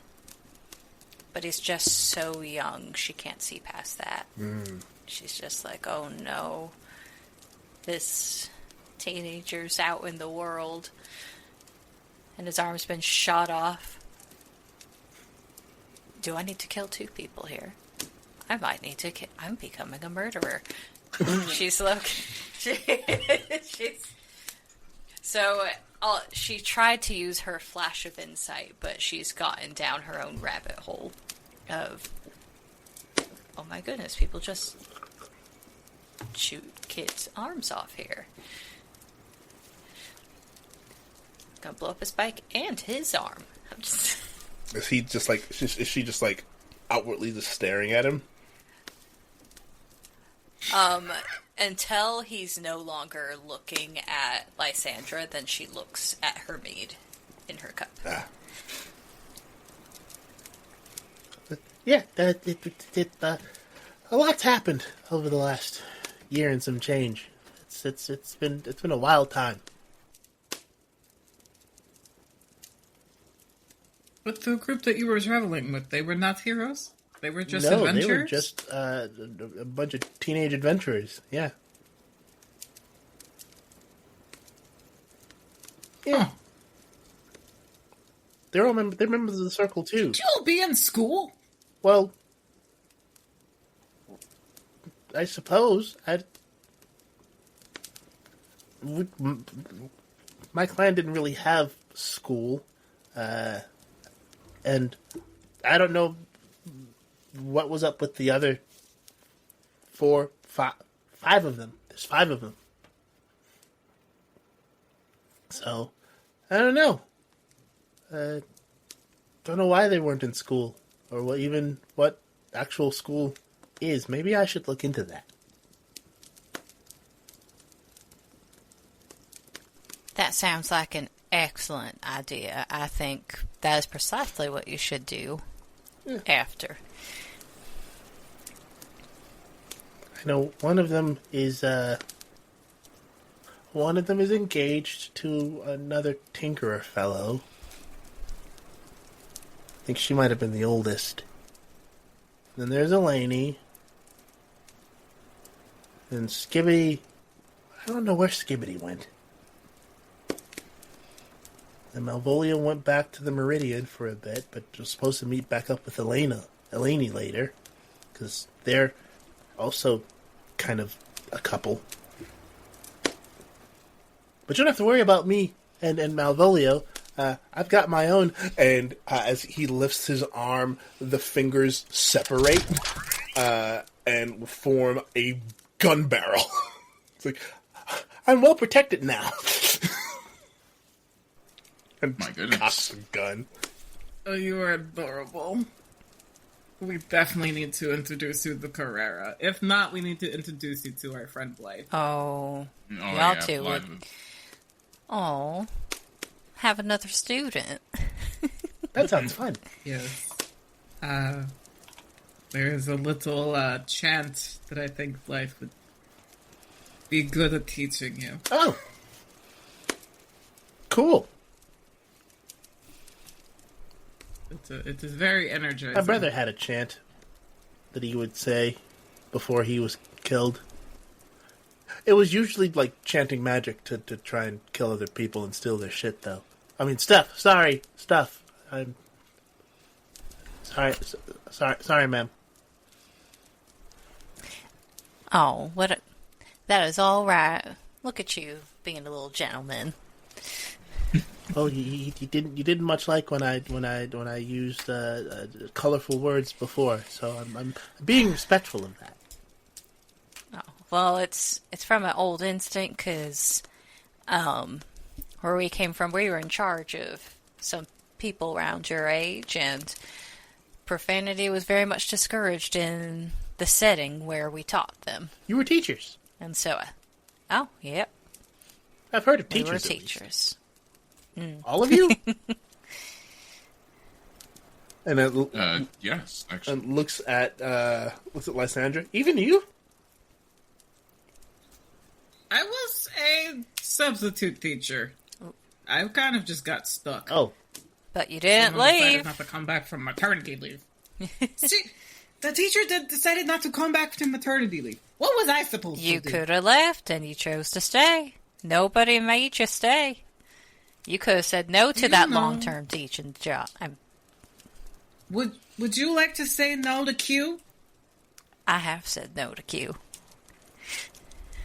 Yes, I have not said no to Q, because Q gives me this look of just sympathy To be fair, every time that man looked at me. it's difficult to say no to Q, genuinely. No is a full sentence. That's all you gotta say.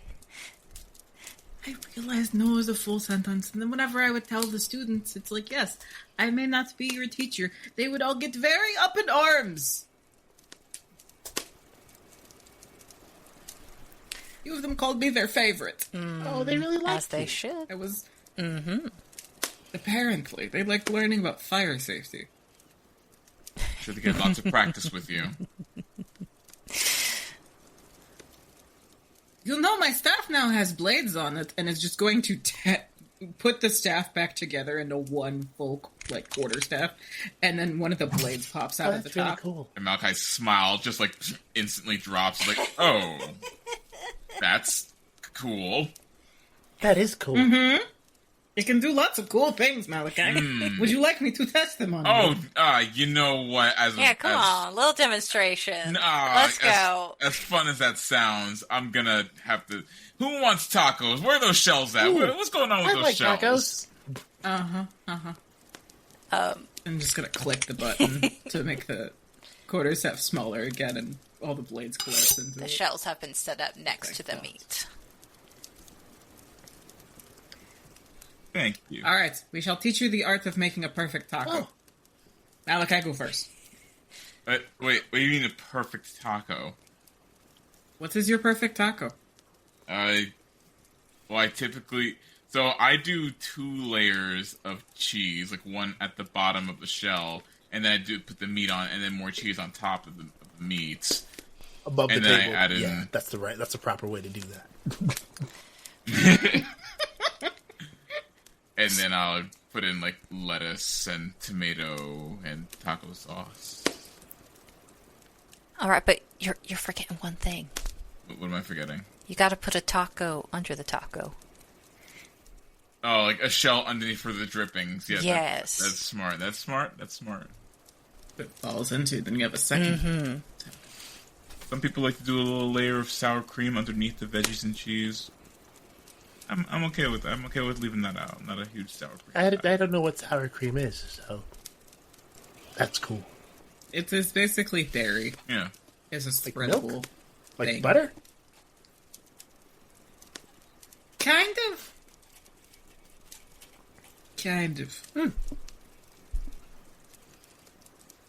Sadly, I do not have Charlotte in her infinite web to explain to me how sour cream is made, so I could explain it to you. Charlotte and her infinite web. I feel like I'm... Oh, yeah, you haven't heard of Charlotte? We're not spreading... Charlotte's Odile's cousin. Oh my god! Oh, you guys know about the Odile? Yeah. Oh. Have you met any? Charlotte's their cousin. Have you met one of them yet? No. They're really nice. For spider people. I mean, they're just nice, period. I can't wait to meet them. You probably will soon. Well, that sounded ominous. What does that mean? Oh, that means that there's a couple of them that live in the dead forest. But they're like, not Live like where? in the dead forest. Oh. But they kind of keep to themselves usually unless you kind of find them. So maybe you will, maybe you won't. Well, if we see him, we'll have to tell him Charlotte says hey. I'm sure they'll know what that means. Jodie. Yeah.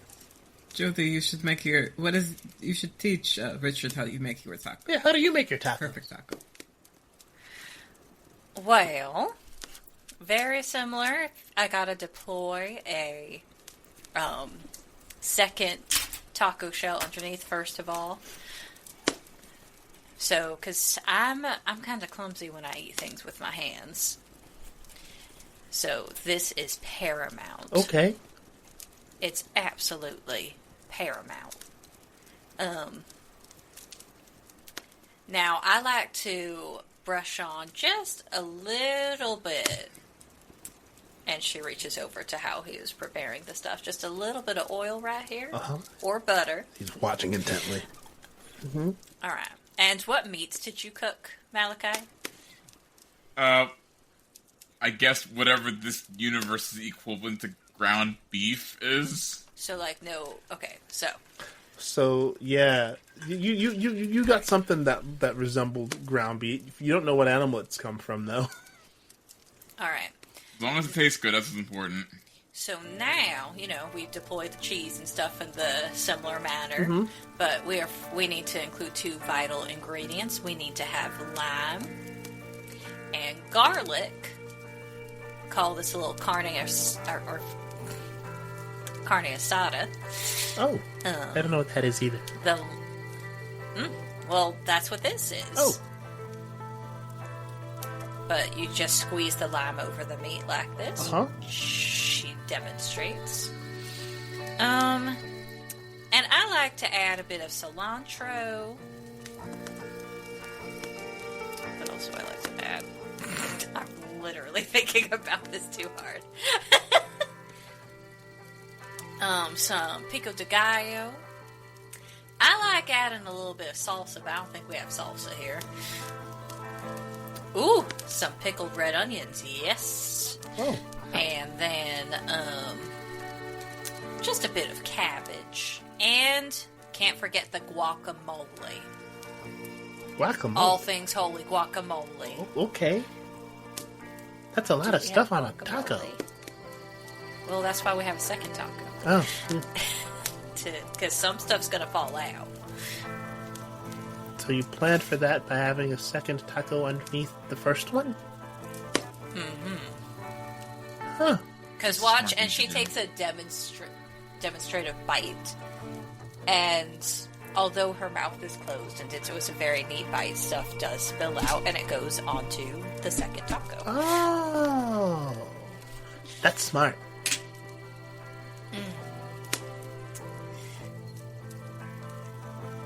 Alright, Lysandra, your turn. Oh, yeah, how do you got make us to go first. Oh, this is painfully simple. And Lysandra just basically hand goes into bag of bullshit, pulls out a bowl, takes tortilla, puts bowl over flame slightly to let it heat up a little bit, puts tortilla in bowl, starts unceremoniously shoving toppings into tortilla bowl. This is called a taco bowl. Huh. That seems really, really simple. And then you just kind of lift it from the sides. And then you just eat, Or use the tortilla to eat. Huh. Yes. That seems a lot easier than what these two just did. It is more so that I do not... I like to be able to carry my food with me where I go, so I'm used to takeout containers. Oh. And then, like, if there's more stuff at the bottom, you just kind of add whatever you have into the bowl until everything is gone. And then hand goes into bag of bullshit, comes out with a spoon. This is the only controversial part. I eat mine with a spoon. A spoon? Cool. Not controversial for a taco bowl. For a taco. Most people like to use a fork. I think a spoon works better. I don't think this world has sporks, or at least I don't think we have sporks in the bag of bullshit. Only one way to find out. Reach inside to see. I will reach inside to see if there's a spork. Oh, now I'm gonna roll some dice. Because I wanted that. Does this world have sporks? Has sporks. High or low? Low.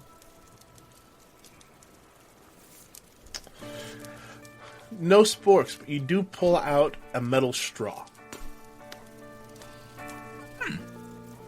That is not a spork. I guess that means no sporks here.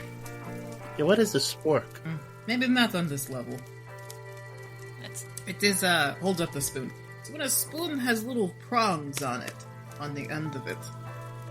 So you can use the stabby stab, like you would with a fork, but also have the scooby scoop. Like That sounds dangerous. This is a spork. It's an eating implement. But yes, choose your taco, or if you want to try to make your own creation, using the techniques your teachers have taught you. And he kind of sits there for a second and stares at the ingredients. They all look really good. I'm gonna try the bowl first. he starts with the bowl. always try something new. All of this is new to me, so... So he I thought you said you loved tacos. said, I've heard of tacos. I've never had one. Oh. He makes it... You guys spend, like, the next, maybe 30 to 45 minutes having tacos, and each has, like, one of each type. And by the end of it, he's just kind of splayed out on the floor, like full belly. Wow, that was a lot of taco. Are they always so filling? Yes. Depending on how many you have, yeah. I think it is also because it's Malachi's cooking, and Malachi is the best cook. Oh, I don't know about the best. It is All very facts, tasty. no pranner. Very tasty, Malachi. Thanks, Malachi. Shucks. Alright, now it's time for you to go to bed. You're a growing boy. You've had your tacos. Okay. And he just kind of he gets up and he does that thing where like he spins around a bit, and then he nuzzles down into like this like a curled up like a ball, and like pulls a blanket out of his bag and just kind of. Thanks for letting me hang out with you guys. But he will. You're welcome, honey. Yeah, anytime. He will fall asleep, and I will use this opportunity to implement a feature of the resting feature in Fabula Ultima, where you can now either create a new bond towards someone or something, add a new emotion to an existing bond, or erase an emotion from an existing bond and replace it with a different one. You can do that when you have a resting scene, which is what this was.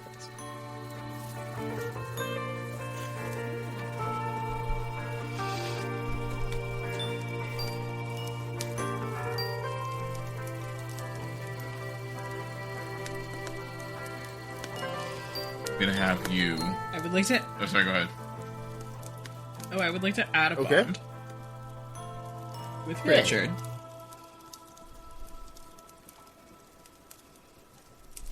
And it's going to be affection.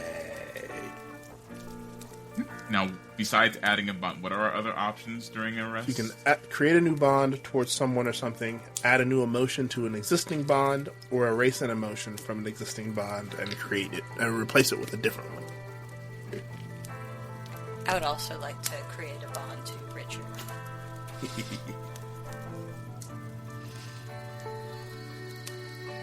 And it is affection. Because he's just a boy who's had his arm shot off. And he came in and it's like, why do you have mead? You're 17. Wait a minute. Wait a minute. Wait a minute. Listen. He's also a dog person, so, No. I mean, 17. No.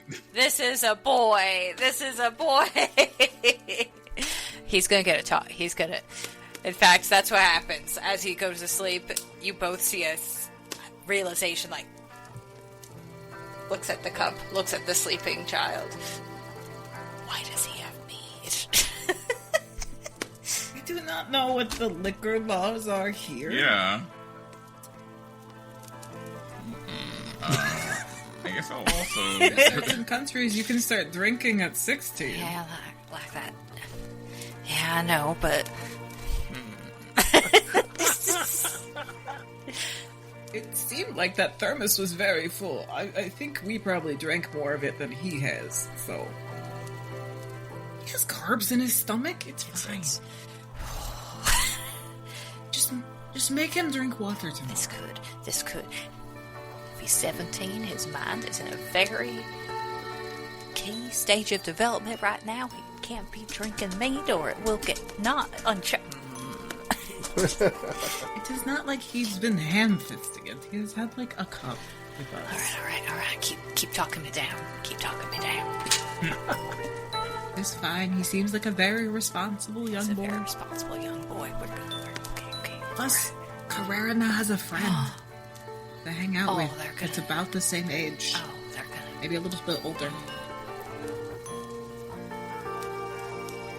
I will also form a bond with Richard, but I'm going to do loyalty.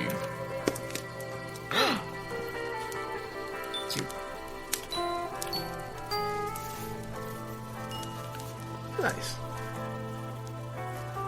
All right.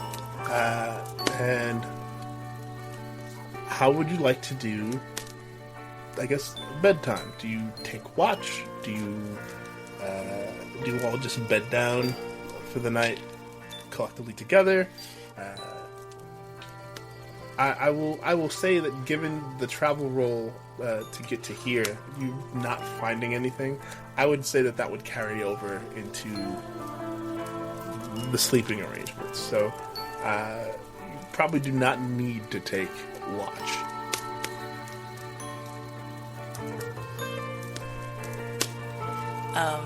Jodie is going to put another blanket over Richard. Kind of, and she's going to find...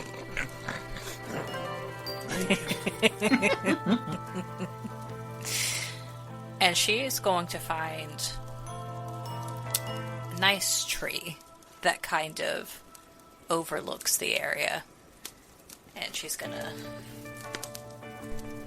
cross her legs, crisscross,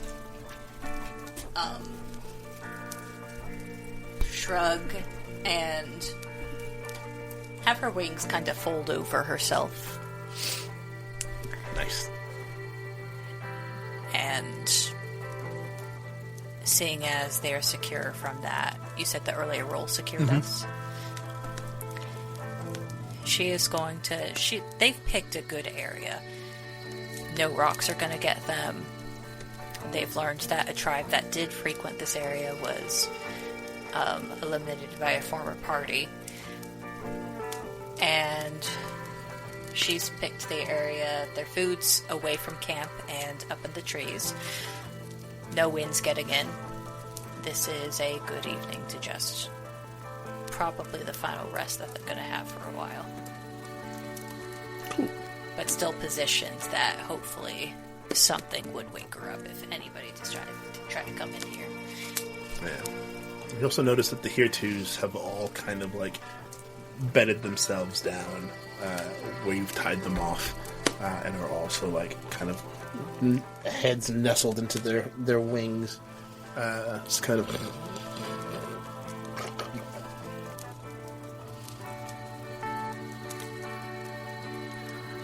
Oh, they are adorable.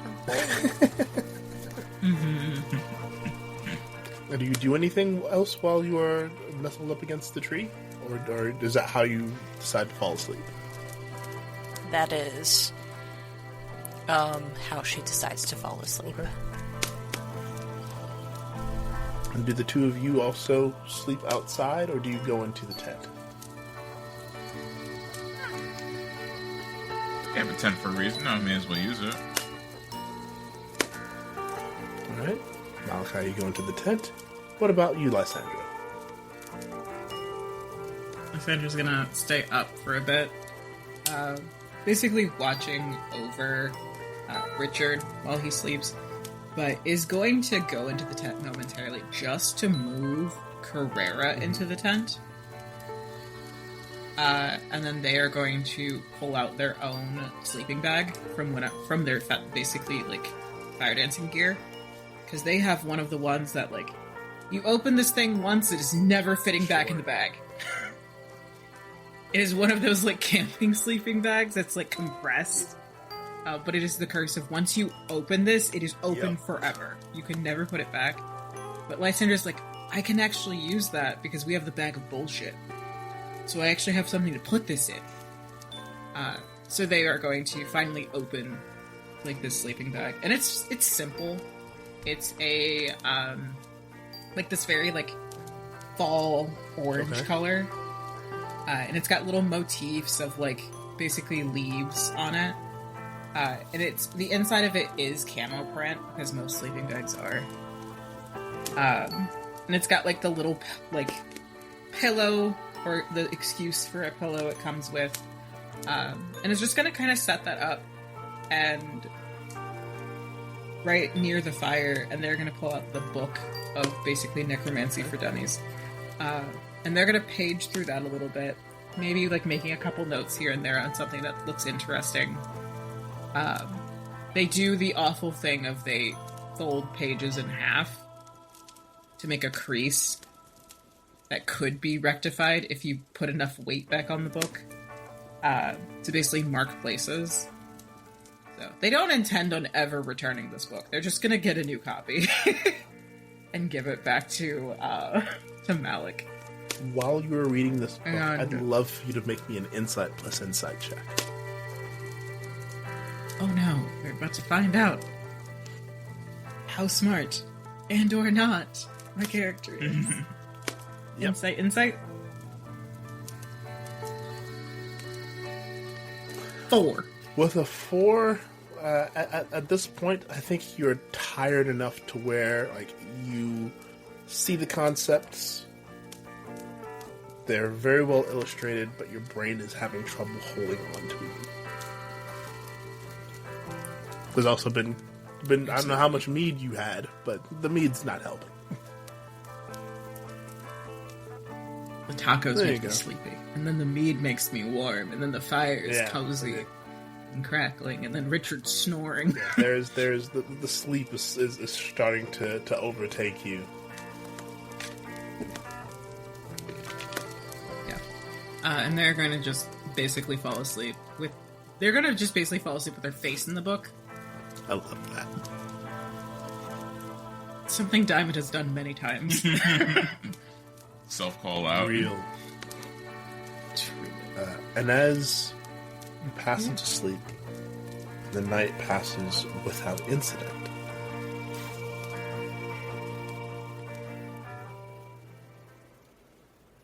Day breaks, and it is a slow sunrise, followed by standard, like, chirping of birds and rustling of nearby critters. And it is the sound of something frying, sizzling, that wakes the three of you up.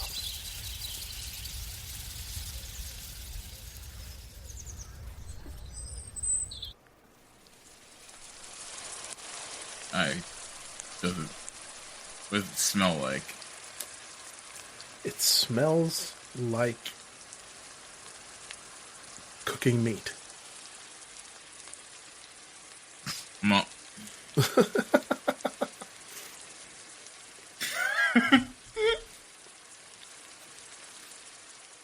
Mid snoring, you hear, Malachi, I like my bacon. Hell yeah. Bacon is always better crispy. Is that what Malachi says? That's what Sweet Tea says. Just the shock of this unelegant saying, heck yeah, makes Lysandra. Why you want to be Malachi?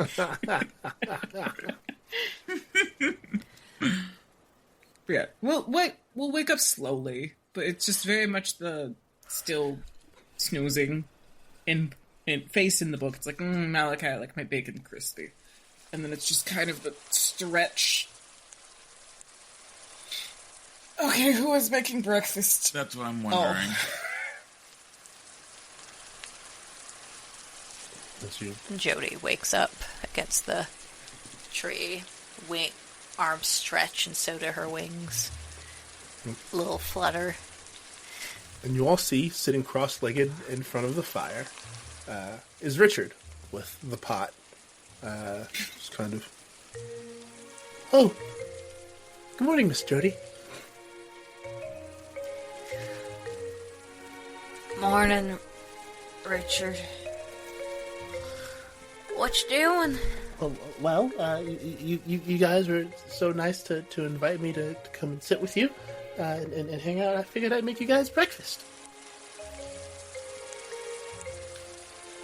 Ain't you a little zoned? She's still waking up.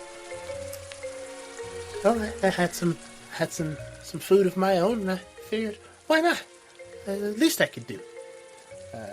And you are smelling, like, wafting now over to you, the scents becoming more clear and more defined.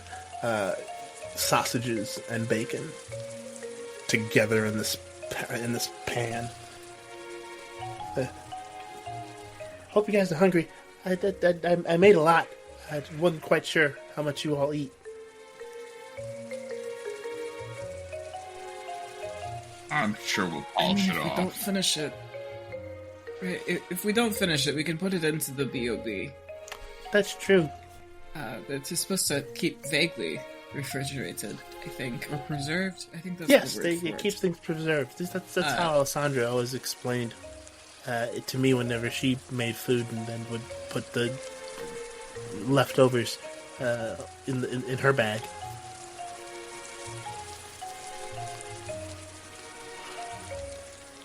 But yeah, just about done. If you guys are hungry, and he will serve you all a nice plate of like sausages and bacon. He's already got like another plate full of like cut up fruit off to the side. Help yourself to some fruit. Here's some food for you guys, and as my mom would say, tuck in. Tuck in? Yeah. Yeah. You never heard tuck in? No. Oh. Yeah, Well, I know dig in. it's the same thing. Huh. yep. I always think tuck in like tuck someone into sleep. Tuck it into your belly. Yeah, or into your This is mouth. new to- Take this some is- big bite. This is new to both Malachi and Sweet Tea. Oh.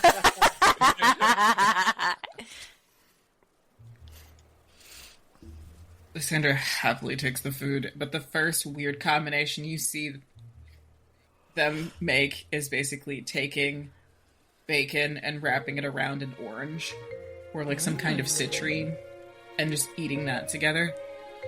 Oh, hello. Sweet friend. And you hear a whirring from behind you, Lysandra. Did you really just wrap an orange in bacon? Yes, I did. Just kind of floats from like over your shoulder, kind of looks at you. The wings kind of shift and move to where like one of them is a bit higher than the other, and like in a curved formation, like he's cocked an eyebrow. It's like, That's new for me.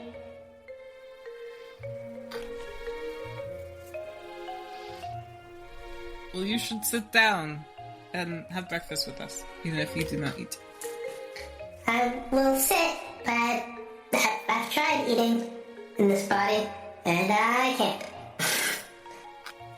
can't. he just kind of It's fine.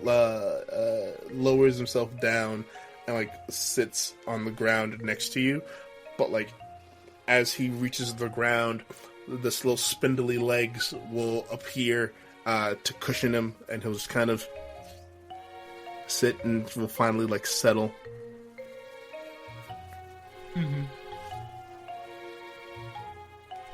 How about this? Every time you see something interesting I eat, make a note of it, and then we will make it for you once you get your body back. Curator looks up at you, and there is a bright blue color in the eye light.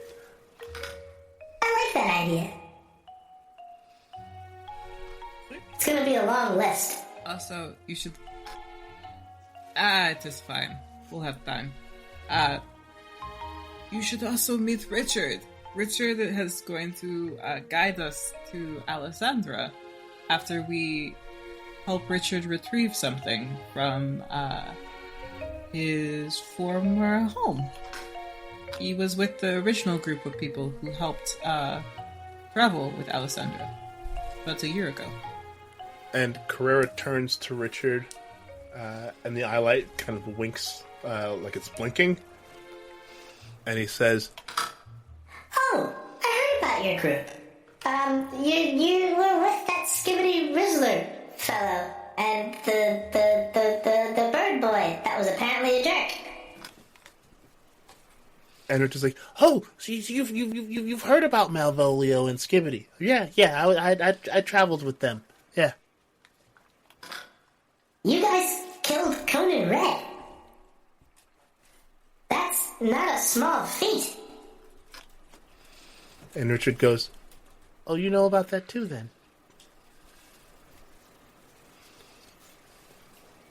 And Carrera's eye light kind of dims a little bit. "You left the giant crater in the wasteland of Obsidian when you blew up his stronghold. Everyone kind of knows about that." And Richard, for the first time, you see his white fur kind of blanch pink just a little bit. Yeah, that I might have helped with that. And then looks at his arm. Yep, and then goes back to eating.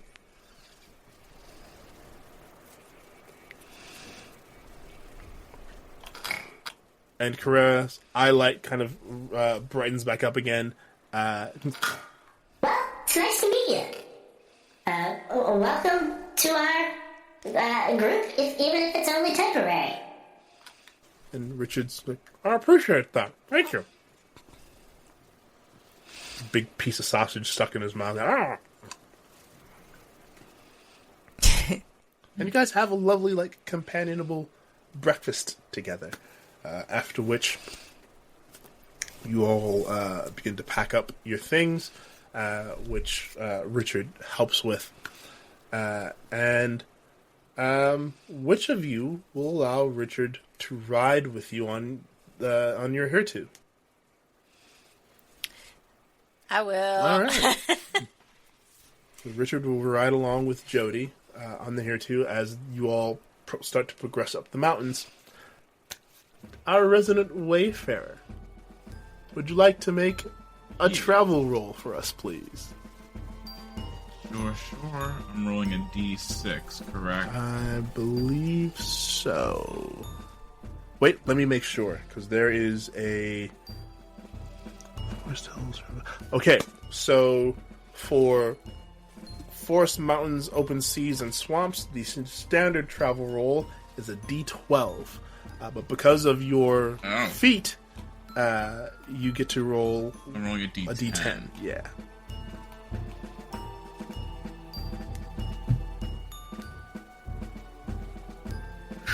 Come on. What'd you roll? 9. You rolled a 9? Yeah. Okay. So, You made them shift in their seat. All right. as you venture a ways through the mountains, you get about, and you're following Richard's instructions. So, Jodie, you're kind of in the lead. I'd say Malachi is following close alongside as Wayfarer, and Lysandra and Curator are taking the rear with Curator kind of on kind of a hovering swivel, kind of looking around at stuff.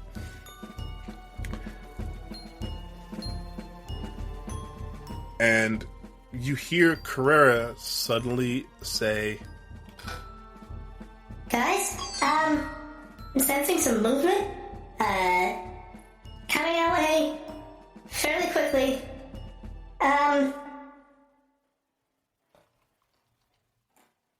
And then zooms up to where Jodie and Richard are, and then turns immediately and looks at Richard. Do you have friends or family still in these parts? Richard? Because the readings I'm getting are very kobold-ish in nature. And Richard kind of frowns. Well, all of my family and clan are dead, so it could be one of the others. And as he says that, 6 kobolds appear in front of you, barring your path. Some of them brandishing weapons. 2 of them brandishing what looks like staves or wands. And they all look towards you and go... the lead kobold, I should say, a large, kind of German shepherd looking kobold, brandishing an axe, just kind of resting on their shoulders. You move no further, not without paying the toll. And if you can't pay, we'll take it some other way. And that's how I'm going to end the session this evening.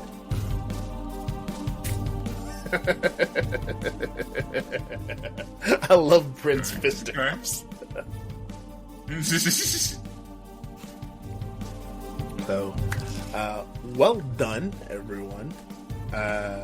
Got your first like real rest session in. You had a really nice. This is a really nice RP episode. Hanging out around a campfire, asking questions of Curator and of Richard. You get to meet Richard, who's an NPC in my daughter's campaign.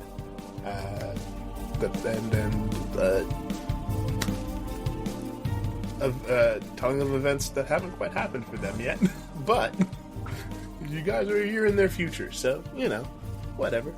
I know what happens. And now you are in the Serpentine Mountains, and we'll have some kobolds to deal with next episode. Dun, dun, dun. So, Heck yeah, a good time. So yeah, thank you to everyone, all of our listeners, again, of course, for tuning in to episode 8, and hope you enjoyed this lovely RP session. If you join us for the next one, well, there'll be combat, like literal combat, like to the death combat. Ha! Dun dun dun. And see what happens. See how this all turns out. And we'll see possibly also that Richard helping them both get through this combat and also get through the Dead Forest, because that's going to be another travel roll. And boy, oh boy, will the results tell what happens in the Dead Forest through that.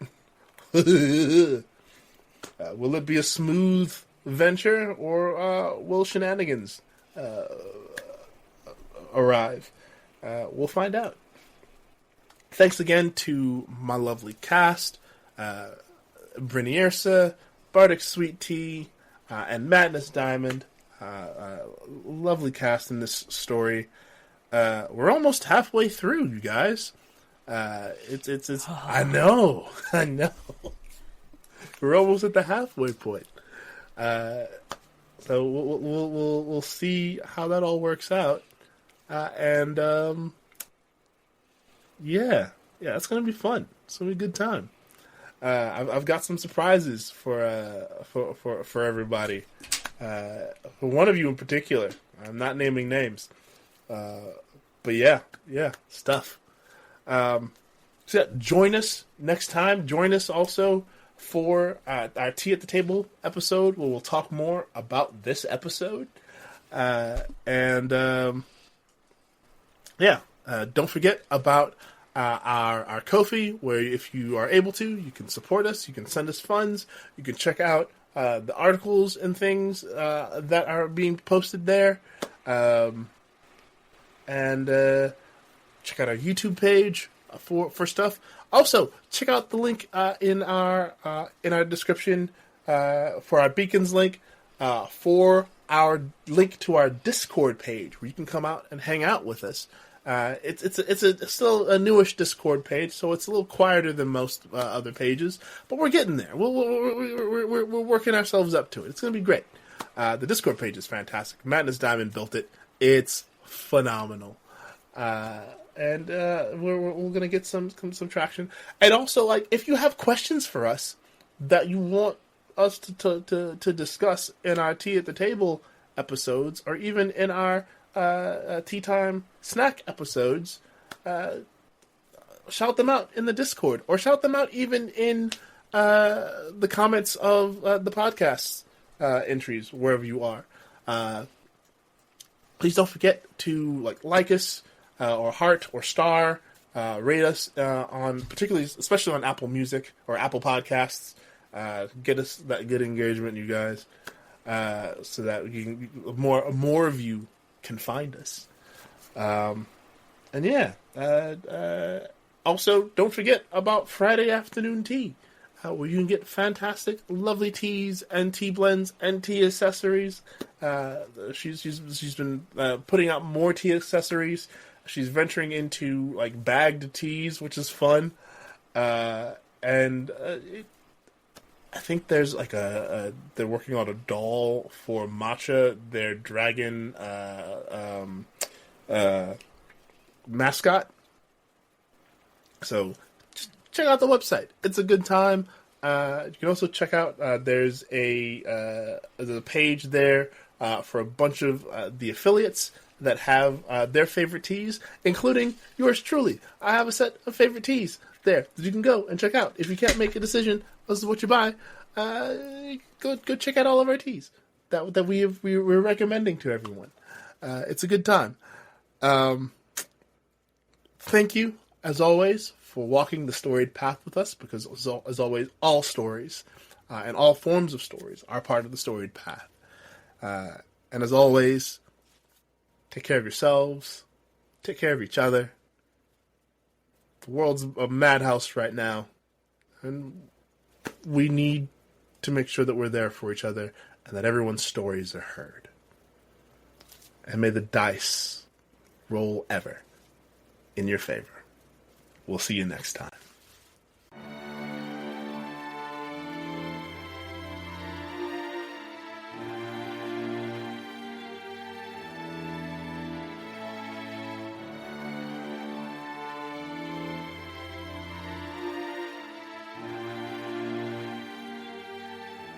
You have been listening to the Everbright Archive, a TTRPG actual play anthology series.